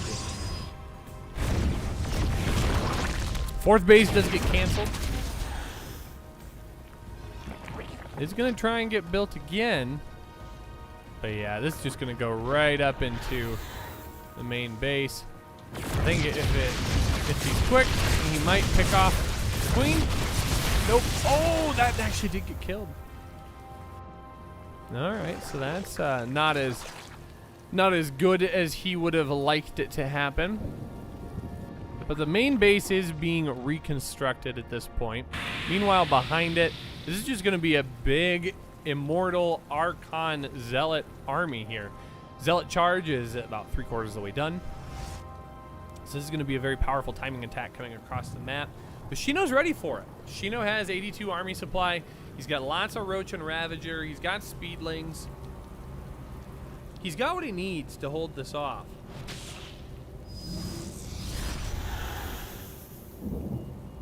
A couple of Archons here are going to go into the Warp Prism. Be curious to see where those Archons end up. A couple of Biles go straight down to zone away the army. And I would love to see another batch of Warpins here. It's going to be more and more Zealots, and I think this is the right choice. About half of the army is going to dash off to the top side of the map to go over and put some pressure on Geralt's third base, and I think Geralt sees it coming. And he knows that there is trouble in River City here. Recall comes back home, and the workers are going to be mostly spared. Six do go down.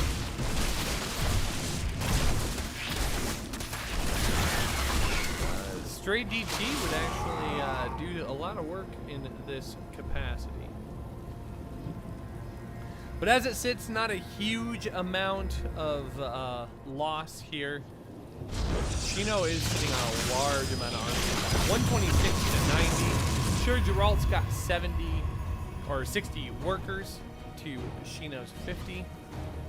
But I think if Shino can get a good engagement, he's got the opportunity here to bring in something strong.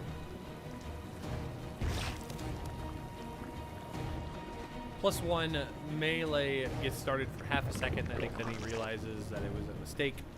So +2 missile is on the way. And now it's just going to be a game of hit squads at this point. Roaches on either side of the map trying to deal probe and building damage as much as it can. These roaches have canceled this 4th base expansion a couple of times now, which did draw the whole army down to the south side of the map. This is going to allow these roaches to get up in here and deal a little bit more. 7 probes do go down. The one Dark Templar is able to hold most of that off, but this army cannot find this hit squad. Suddenly now it finally does. If only he had Burrow. No such luck. I guess he's got an observer anyways, so that would be a moot point.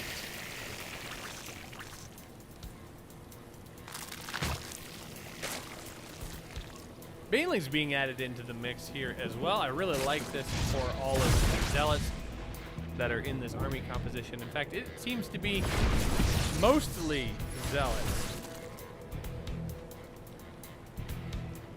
All right, Geralt's army is going to posture up here for a hit. Some really sick side storms coming down.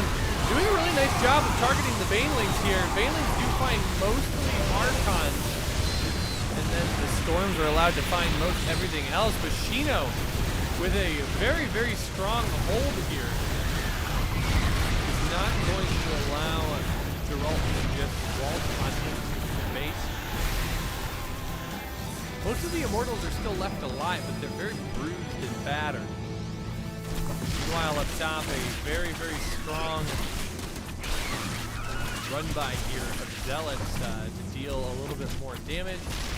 That Spine Crawler is going to go down and forces the drones off the line. This seems a little unnecessary, but it is going to draw just enough attention here for Geralt to pick off the 4th base. Suddenly Shino is sitting in a really rough position. What was going to be a decent hold ends up just not being exactly what he needs. 15 roaches in production though, so he's not down and out of it for sure. Geralt put himself very, very strong. Denying lots of mining time, denying lots of mining. 69 workers, 57. Geralt's definitely in a strong position here. And it looks like it is going to be Stargates behind us. Very, very interesting.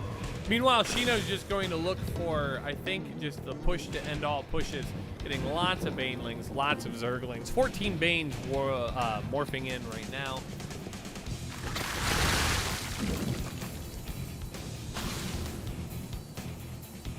It'll be interesting to see what we can get accomplished here. This is not going to do anything. I mean, just like full stop.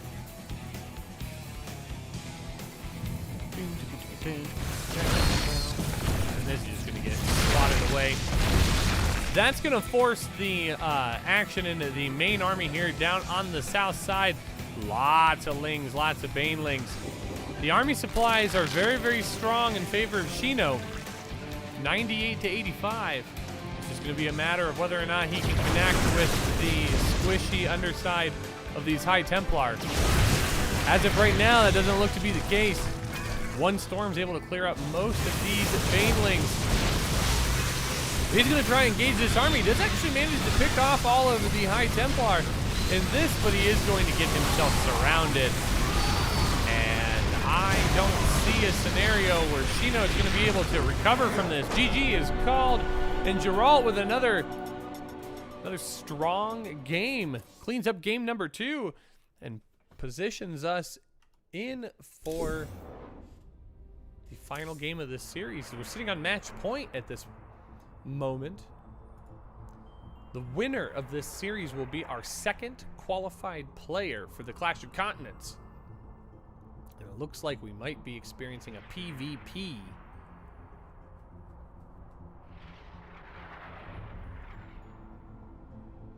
To put it all together.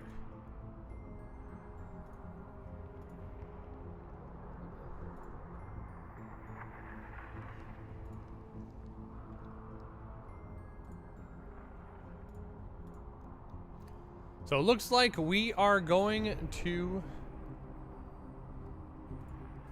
be headed to game number 3 here, waiting for the lobby link to get ourselves set up into this next game.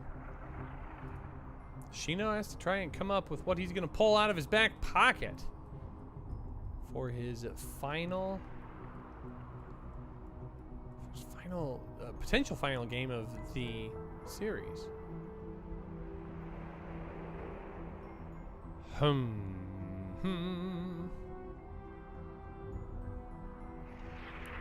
right. Looks like we're going to be on Acropolis.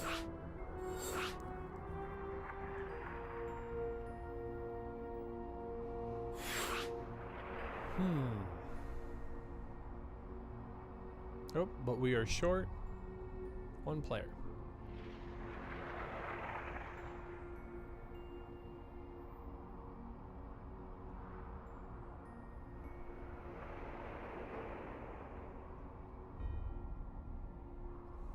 All right, Shino is in the lobby.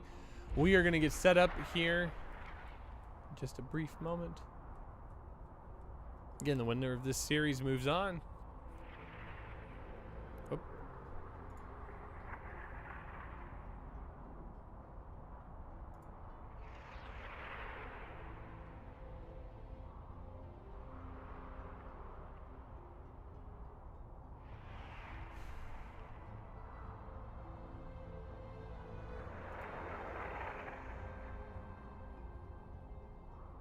Thanks so much for watching, guys. You guys are watching the Clash of Continents EU Qualifier Edition. The main event tomorrow will be starting 24 hours from now. Actually, not even. More like 21 hours from now. About the time that this stream started today.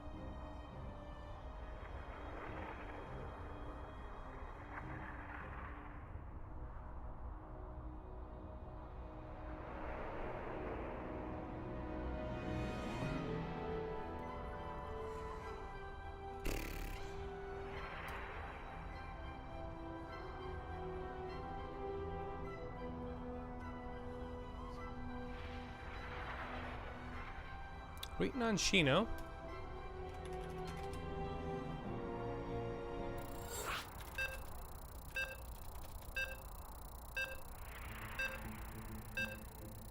Oh.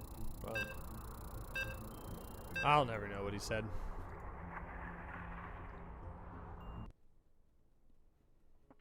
Alrighty. Here we are in game number 3. Match point for Geralt. Shino has a chance to take this back and move us into game number 4. So we will have to see what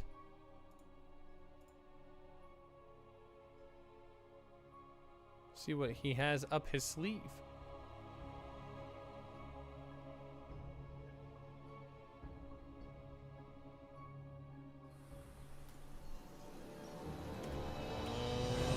Okay. Here we go, spawning in the bottom right-hand corner of Acropolis, LE. Our blue Protoss player up 2-0, looking to close this series out and move on to the grand finals. This is Blazers Geralt. And spawning in the top left, he needs your energy. He has to win 3 games in a row if he would like to be the second qualifier for the EU team. Clash of Continents. This is Alpha X's Shino.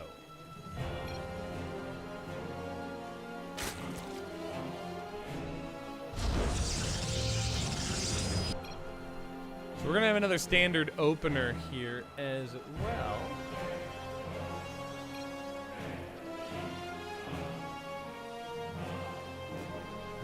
What is that? That is a face with a rainbow.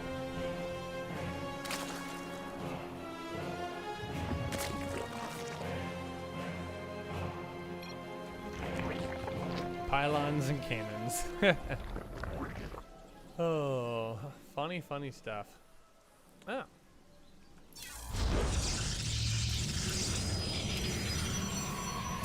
What are we looking for?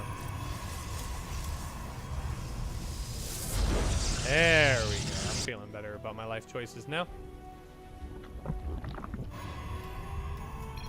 Pretty standard opening.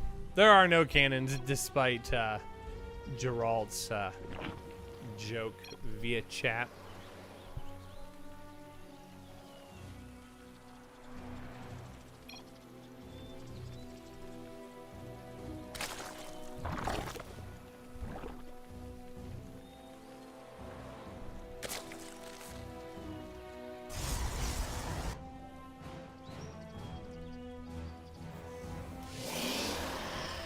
So this is just it's just a standard opening. Two players are talking to each other, having good fun. LVC45, thank you so much for the follow. Thank you for supporting Alpha X Esports. We really appreciate that. And then the Zerglings able to push away the bully probe.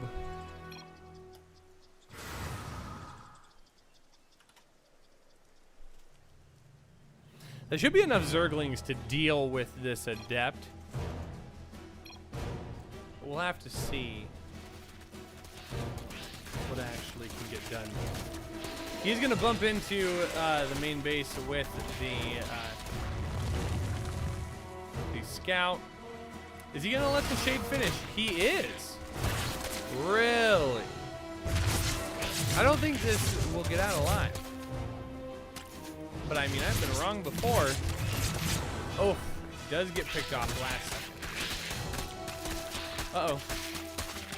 Uh-oh.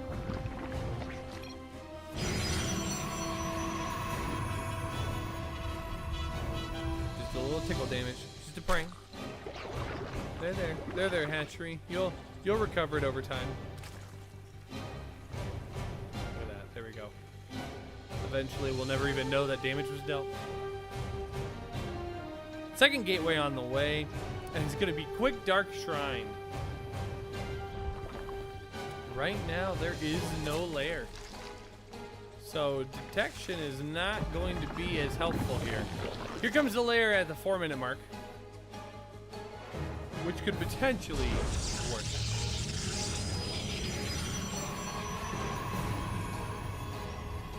Warp Prism is gonna move out across the map.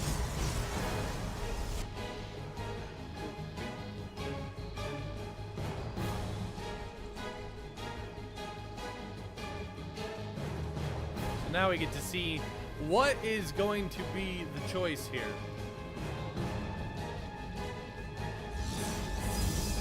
DTs are going to be allowed to finish. Do we get the fourth one, or are we just going to stay at 3? There's our fourth.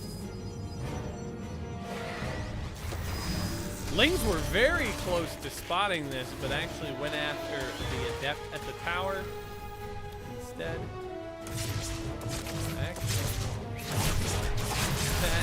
That was the primary issue.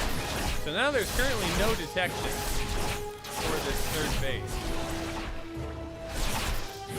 So third base is going to fall. And now the queens look to be next. One queen manages to go down, and he gets the Warp Prism. But he does get 2 queens for his trouble. And he is going to get out just in time. So third base, oh, second Warp Prism already out on the map, and another Warp Prism in production. Makes this very, very good damage for Geralt. Being as there's a wall,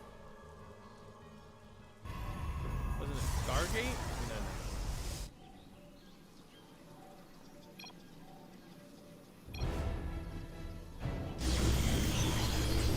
I think he saw Stargate? Really? He thought that was a Stargate, huh? Well, and now these DTs are just going to continue to do crazy amounts of damage on both sides of the map. I need to stop hitting my microphone. GG is called. Geralt is just a little bit too good with his DT harass. And GG. And that means Geralt is now our second qualifier. 4.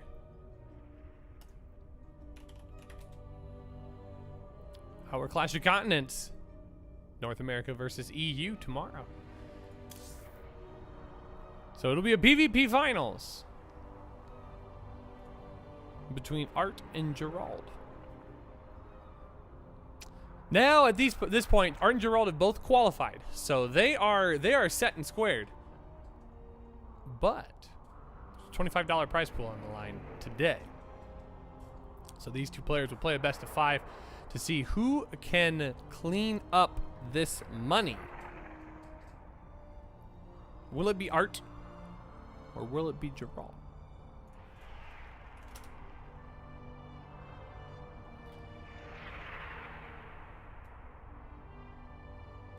We're going to take a short break while we get everything set up, folks. It's going to take us a little bit, but feel free to hit that Matcherino link, !Matcherino in the chat.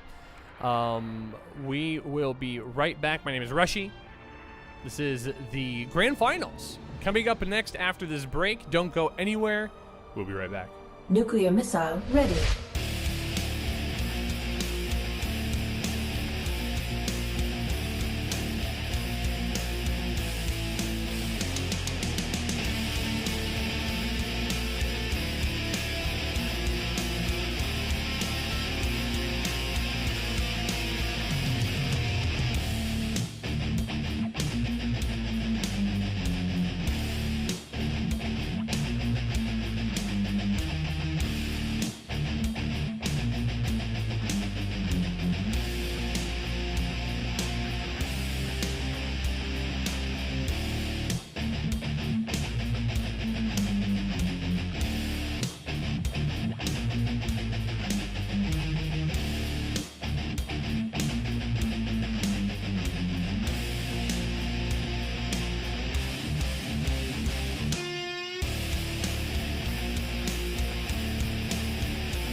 Nuclear missile ready.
All right, welcome back, folks. We are getting ready to jump into our grand finals here. This is going to be a PvP between our two opponents. This is a great opportunity, guys. Check out that Matcherino link. I just posted it a couple of minutes ago in the chat. You guys can support our prize pool to help pay these players who are now fighting for a chance at $25. So, pretty good. They're both qualified for our main event tomorrow. They'll get a chance between the two of them. The winner will not only win $25, but get a chance to pick the other person that they would like to play with in tomorrow's event. So there's a little bit on the line for this man spawning in the bottom right-hand corner of Kairos Junction LE. Our blue Protoss player, give it up for Geralt. Team Blazer. And spawning in the top left, our pink Protoss. Playing for Alpha X, give it up for Art.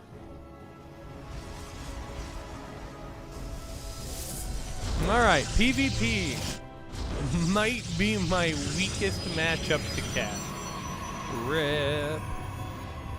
Should be okay though. I have some sort of idea of what these timings tend to look like. And I think this will keep you guys on your toes as well, in terms of keeping track of what actually is or is not happening.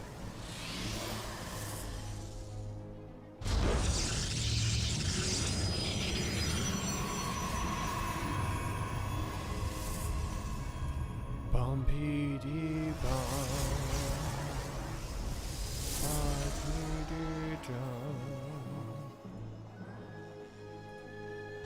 Alright, both players opting to open up very similarly. Double gateway into cybernetics core. Boom, boom, boom. I can just make music the whole time. Probes gonna come across the map and scout. There is a proxy pylon for both players. Is it gonna be a proxy Stargate for Art? Not gonna be any proxying down on that side of the map as of right now.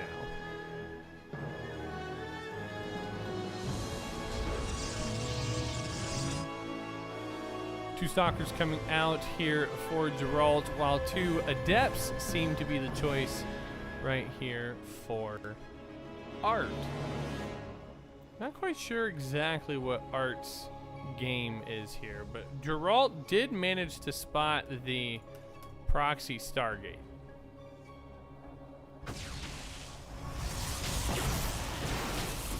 So that's a pretty strong pickup for Geralt. Gonna use his Adept to try and pick this off, but I don't think that, yeah, the pylon's not gonna survive. He does manage to kill off the probe, but this is gonna get dicey really fast. 4 Stalkers, oh my gosh. laser was coming up and over top of this. So this is just going to sit there unpowered. 4 stalkers on their way over. Second set of stalkers is coming up for Geralt at this point. But I think he's going to try and leverage the stalker count advantage. One stalker does get picked off. The second one for Art is very, very low. And then what is being recalled here? 1 adept. 1 adept is a lot for a single recall. But you know, it is what it is. This is going to continue to remain unpowered for the time being. Geralt actually moving down to the lower ground to pick up his natural expansion. Art's going to be just a little bit behind him, and Phoenix is going to be the transition for our blue Protoss players. So getting into Sky Toss as quick as you can will be helpful. But Art's going to come across the map here and leverage a tiny, tiny advantage for himself. Sending the probe up to repower the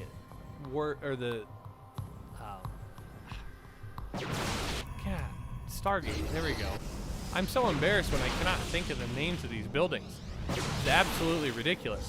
Probes do get pulled off the line here to help deal with the stalkers. The Ward Prism just immediately gets picked off, and suddenly there is plenty of aggression here for Art. Geralt's got a base that is in trouble here. One Immortal does finally get picked up. A couple of the stalkers do get lifted into place. And this does get brought down to 3/4. It's not quite where it needs to be just yet to really be in trouble, but it is definitely close.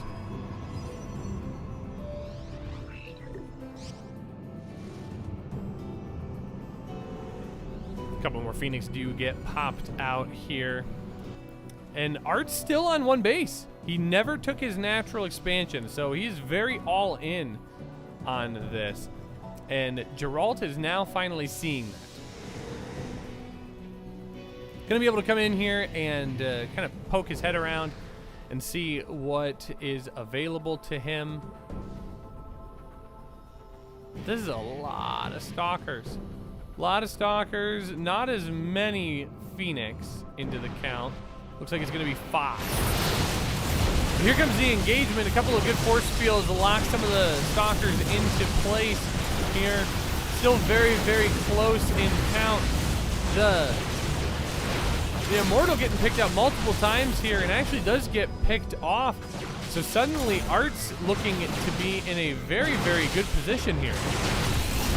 One more stalker getting picked up off of the ground, which reduces a lot of that DPS. Shield battery's doing as much as they can to provide a little bit of cover, but I think Art is slowly taking a supply lead here. Very, very gently is going to run out of stalkers. He's got a couple walking down the ramp, but in the face of the 6 stalkers by Art, it's not going to be enough to push this away. So this Nexus will fall. That now evens them out for economy. 3 probes did go down in the engagement down at the bottom. There's just not that much left here for Geralt. However, there is 1 Immortal. The War Prism isn't quite out. But you have to wonder if Art's going to get a little antsy to try and get up here. I'm trying to oh, there we go. I'm like, how is he seeing this? But I was missing the observer. 1 gateway goes down. It's a very nice pickup. Another gateway does get repopulated here. And the Phoenix count is increasing. Nexus is going down across the map for Art. think he's trying to bait Geralt down the ramp a little bit so he can force field off and pick off any remaining workers. But with that warp prism that does... What? Excuse me. Oh, he's just going to go home. Double adept in the main base will have that kind of impact. So he does need to go home and deal with this. But the Nexus is undeterred, so the Nexus is going to go down and get into place. But he doesn't want to over-drone it. If he goes too hard on to drones for the Nexus, I think he will regret it. As Geralt is now moving out across the map, he's going to go straight to the Stargate, and I think that is going to tip off Art that he's got aggression coming, and he's got it coming now.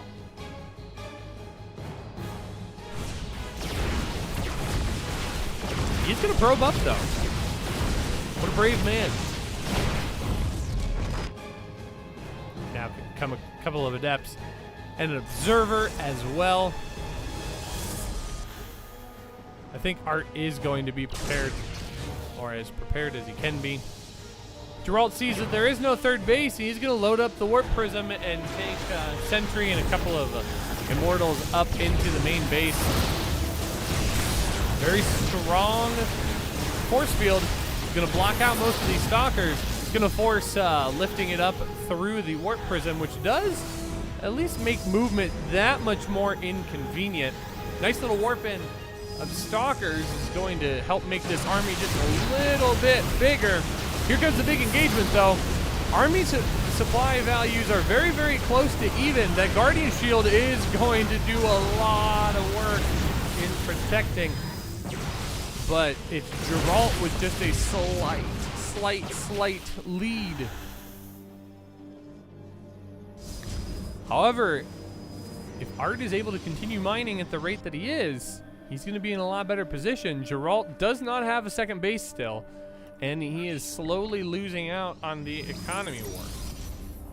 Geralt is getting just a little bit more minerals.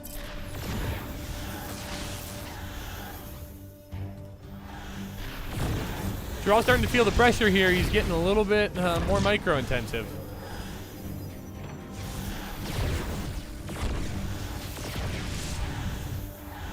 Now we'll have to see what he can or cannot make happen. Somehow the army supplies are still even. Art just now taking the slightest of army advantage. And Geralt's going to have to push away. A couple of good force fields does block off a couple of the units here, but Geralt's not getting the kind of trades that he was hoping for. Warp Prism does go down, and that's going to be really difficult to deal with. Geralt now looking a little bit on the ropes here. He's going to try and pick off the Immortal with the Adepts, and he absolutely makes it happen. A couple more Stalkers go down, and this is all she wrote. GG is called. Game 1 goes to Art, our good Protoss friend from Alpha X. Very well done. Very, very, very well done. Congratulations to Art for his game number 1 victory. But we are definitely not anywhere at the end. We've still got a few more games here. This is a best of 5. So we have at most 4 more games to play. At minimum 2.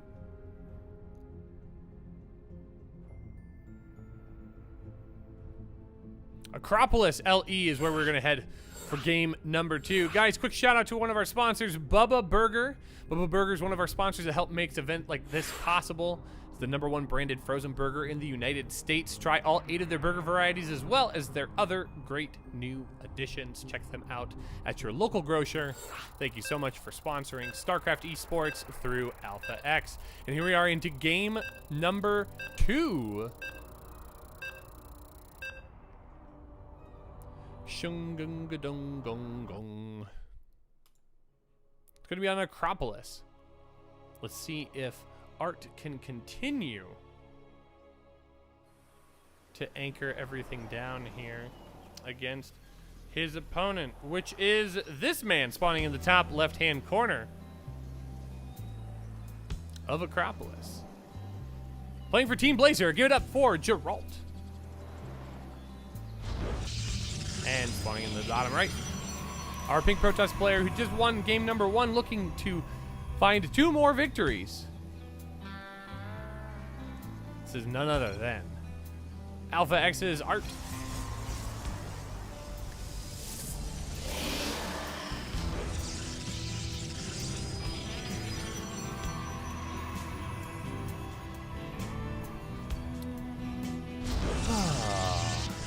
The calm before the storm, folks. Calm before the storm. Both players opening up double gas this time. I think we're gonna see what? Stalkers come out. I think that will be the overarching case.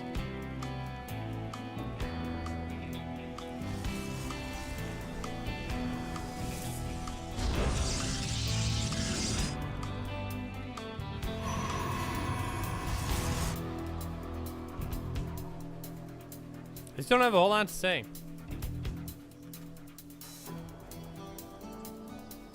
I don't know that much about PvP to talk about some intricate differences in their openings. The one thing that I will notice is that the Cybercore is a little bit quicker for Art.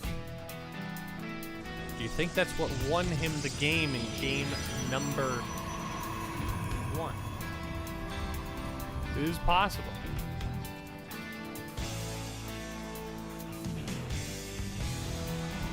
But I figure we'll just enjoy the music. Gerald opting to go into Double Adept this time instead of Stalker. Looks to be Stalker Sentry, which is quite the different opening. Also do have a pylon out on the map for... Oh, look at that. Gerald's got a pylon out on the map. Meanwhile, Art does not. And he is going into Stargate. So this is a bit different opener here for Art. Couple of Adepts, though. Deal a lot of damage.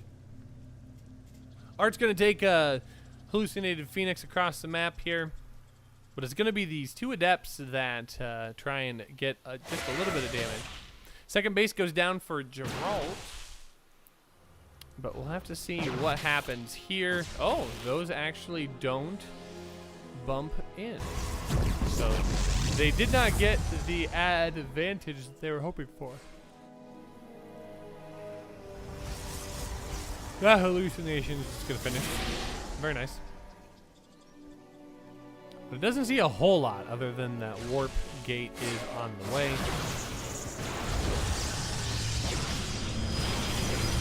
One of the Adepts does get picked off and is not going to be able to get the scouting it needs, but it does get recalled back home. Another Adept on the way here for Gerald. It looks like it's going to be 2 Adepts and a Warp Prism once again. Meanwhile, an Oracle going to be across the map, dealing a little bit of damage for our Pink Protoss player. We're going to have to see if it finds any meaningful damage. 2 probes go down almost right away. Need to be careful. Down to half health. But 2 for 1. And actually 2 for none. Actually not too bad. We're gonna see +1 on the way here soon for our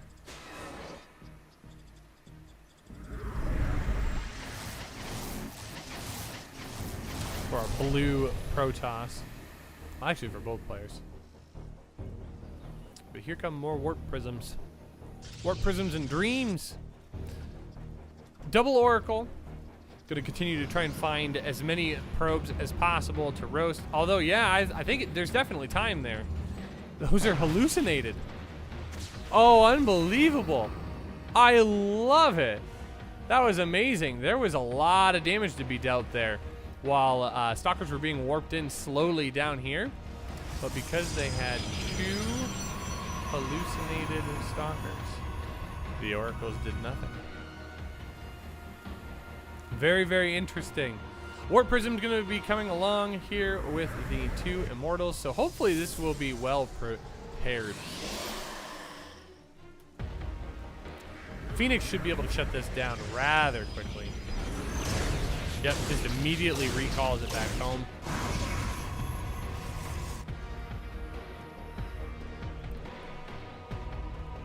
That is a smart choice by Gerald. +1 is about halfway done for both players. And charge actually on the way for Art as well. Art doing a really nice job. Oh, I say that.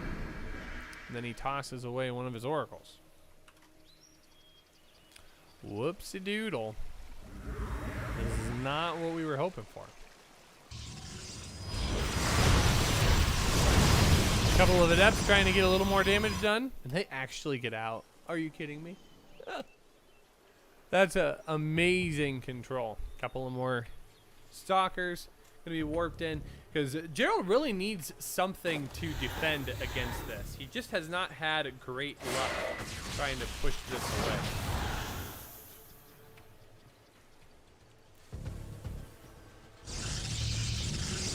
Lots of gateways on the way. 6 gateways from our blue Protoss. So both players gearing up for a very strong timing. Both players +1 ground weapons going to be complete here in just a moment. You can imagine that there will be some warping in across the map. Here comes the Warp Prism with a couple of Immortals. So we'll have to see what that looks like. Ooh. Oh, I'm actually surprised that that did not get caught. That's impressive. Third base going down for Gerald, and Arts is just now hitting the ground, so that is going to have to be canceled. That is just 100 minerals gone, ever. Meanwhile, Gerald's is halfway completed. A third recall. I mean, he must be using these recalls literally the moment that they are available, because it feels like these recalls have been coming in hot a lot.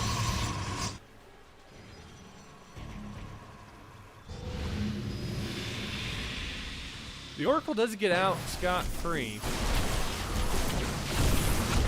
It looks like now we're going to start gearing up for a fight.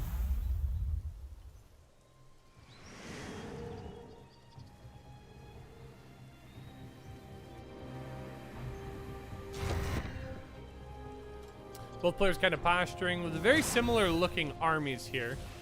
A couple of Archons, mostly Zealots. A little bit of Stalker play as well. But Art's got to see this coming. And he really did not react to it at all.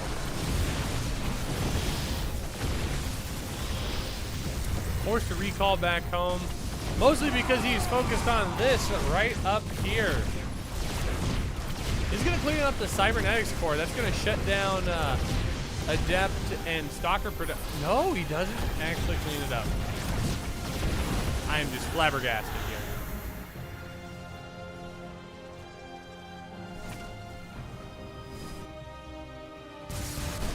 Art trying to hit in as many places as he possibly can.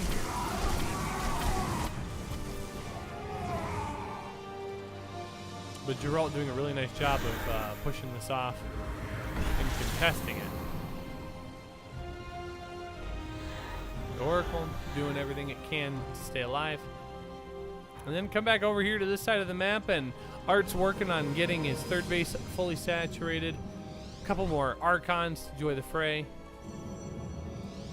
He's actually got slightly better saturation.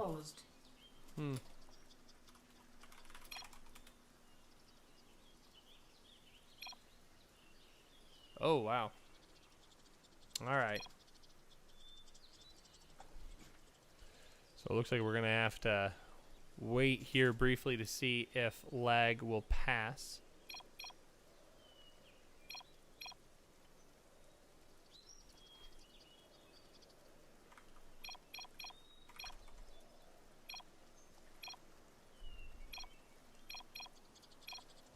All right.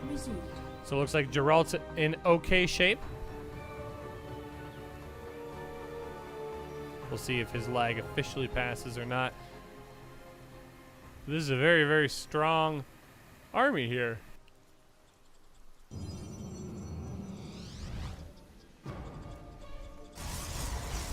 Templar Archives on the way to enhance what is happening for the Blue Protoss player army. Wouldn't be surprised to see Storm show up here in a brief amount of time.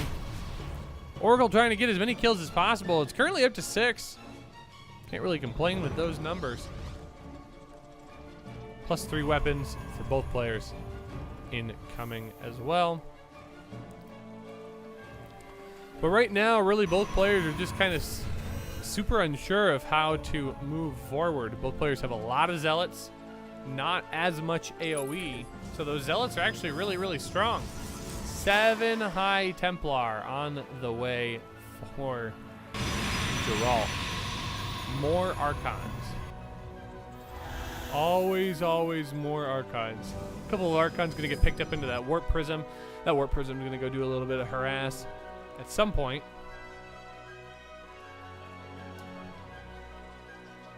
Meanwhile, Geralt's Warp Prism is hanging out with a bunch of Immortals, 2 in fact. This hallucination does manage to find the army, and unfortunately, the army is going to find this Warp Prism.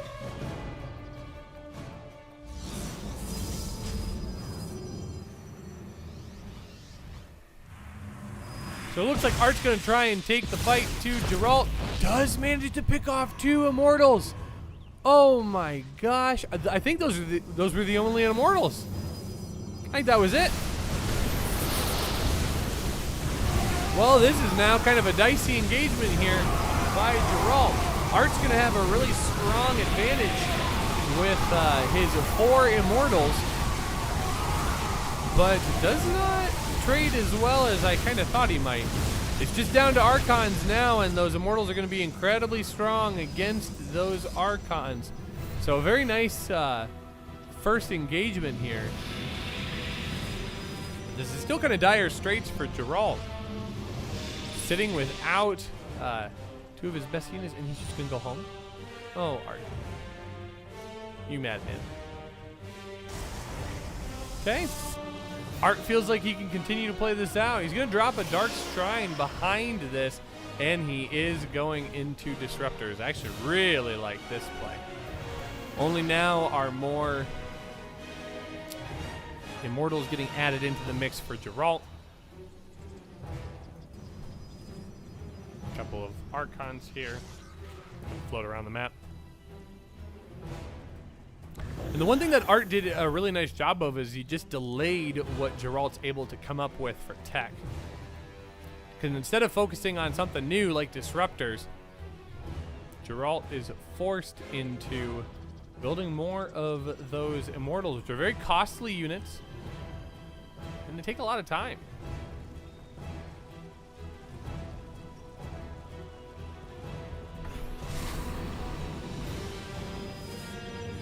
Does get a tag off on this army, so he does know where a majority of it lies. And being able to hold the watchtower allows him to see everything he needs to. He's actually just going to swing up to the north side here. I really like this play. Is he going to be able to just tag this Warp Prism again? Oh, he was going to try. Ooh, really nice Disruptor shot. Lands on just a whole lot of nothing, unfortunately. Really nice Disruptor micro, keeping itself alive. But Art really doesn't trade very well. He's going to be forced to head home with his tail between his legs. Geralt picking up a very, very strong engagement here.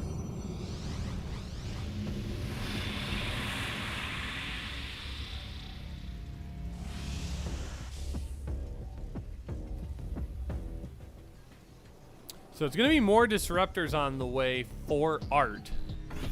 Meanwhile, 4th base is getting secured. Nice tag on this base by the Oracle. I don't know what happened to it. I think it actually might have finally gotten picked off. These Archons are in great shape. Multiple kills by each one of them. And it looks like it's going to be a transition into double Stargate for Geralt. What's he going to come up with? Is he wanting to go into something silly like carriers? Oh, it's just going to be Phoenix at this point. Oh. I found the Oracle. Oracle is alive and well. +1 shields now completed. And both players are just going to kind of work their way into the later portion of the match.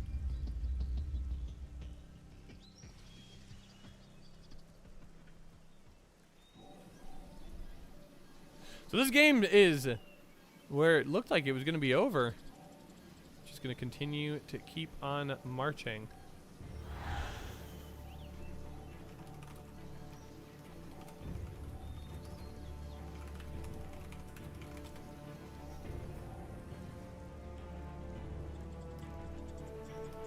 So, going to be a lot of Phoenix here for our blue Protoss player, who's really kind of evened things out. Colossus on the way as well. So Geralt must have scouted something. He must have seen something, because this just feels too good to be true. There's only a couple of Colossus, and there are a lot of Disruptors.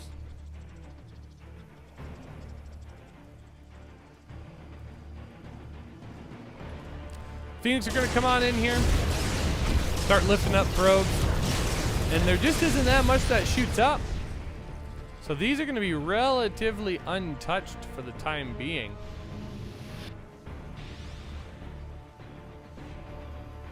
Meanwhile, securing and fully taking the 4th base, making that really easy to deal with. And now 6 probes have gone down. Just for the Phoenix. Phoenix are going to try and take a couple of pot shots at Colossus, and they're not going to get a whole lot accomplished. They're going to weasel away a little bit of damage. Oh, this is looking really good. I think he's going to dive on top of it. Oh, it does get picked up by, yeah, it does get picked up by the warp prism. I was like, definitely didn't kill it.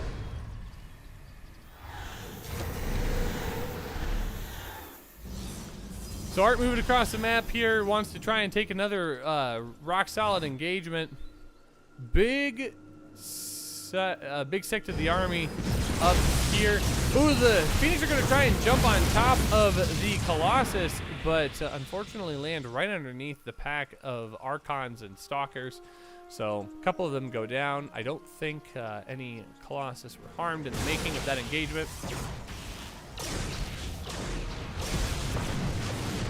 More and more Templar on their way. This 5th base is going to fall. No way those survive. And now Geralt has a really nice setup here. He's going to do everything in his power to try and make this army get surrounded. He's going to have to be careful, though. Some disruptor shots go out on top of the Archons, and those are going to get some really nice, strong hits. Actually connecting with a bunch of those Archons. Art absolutely decimates Geralt's army. Oh my goodness. I just cannot believe I watched an army just dissolve like that.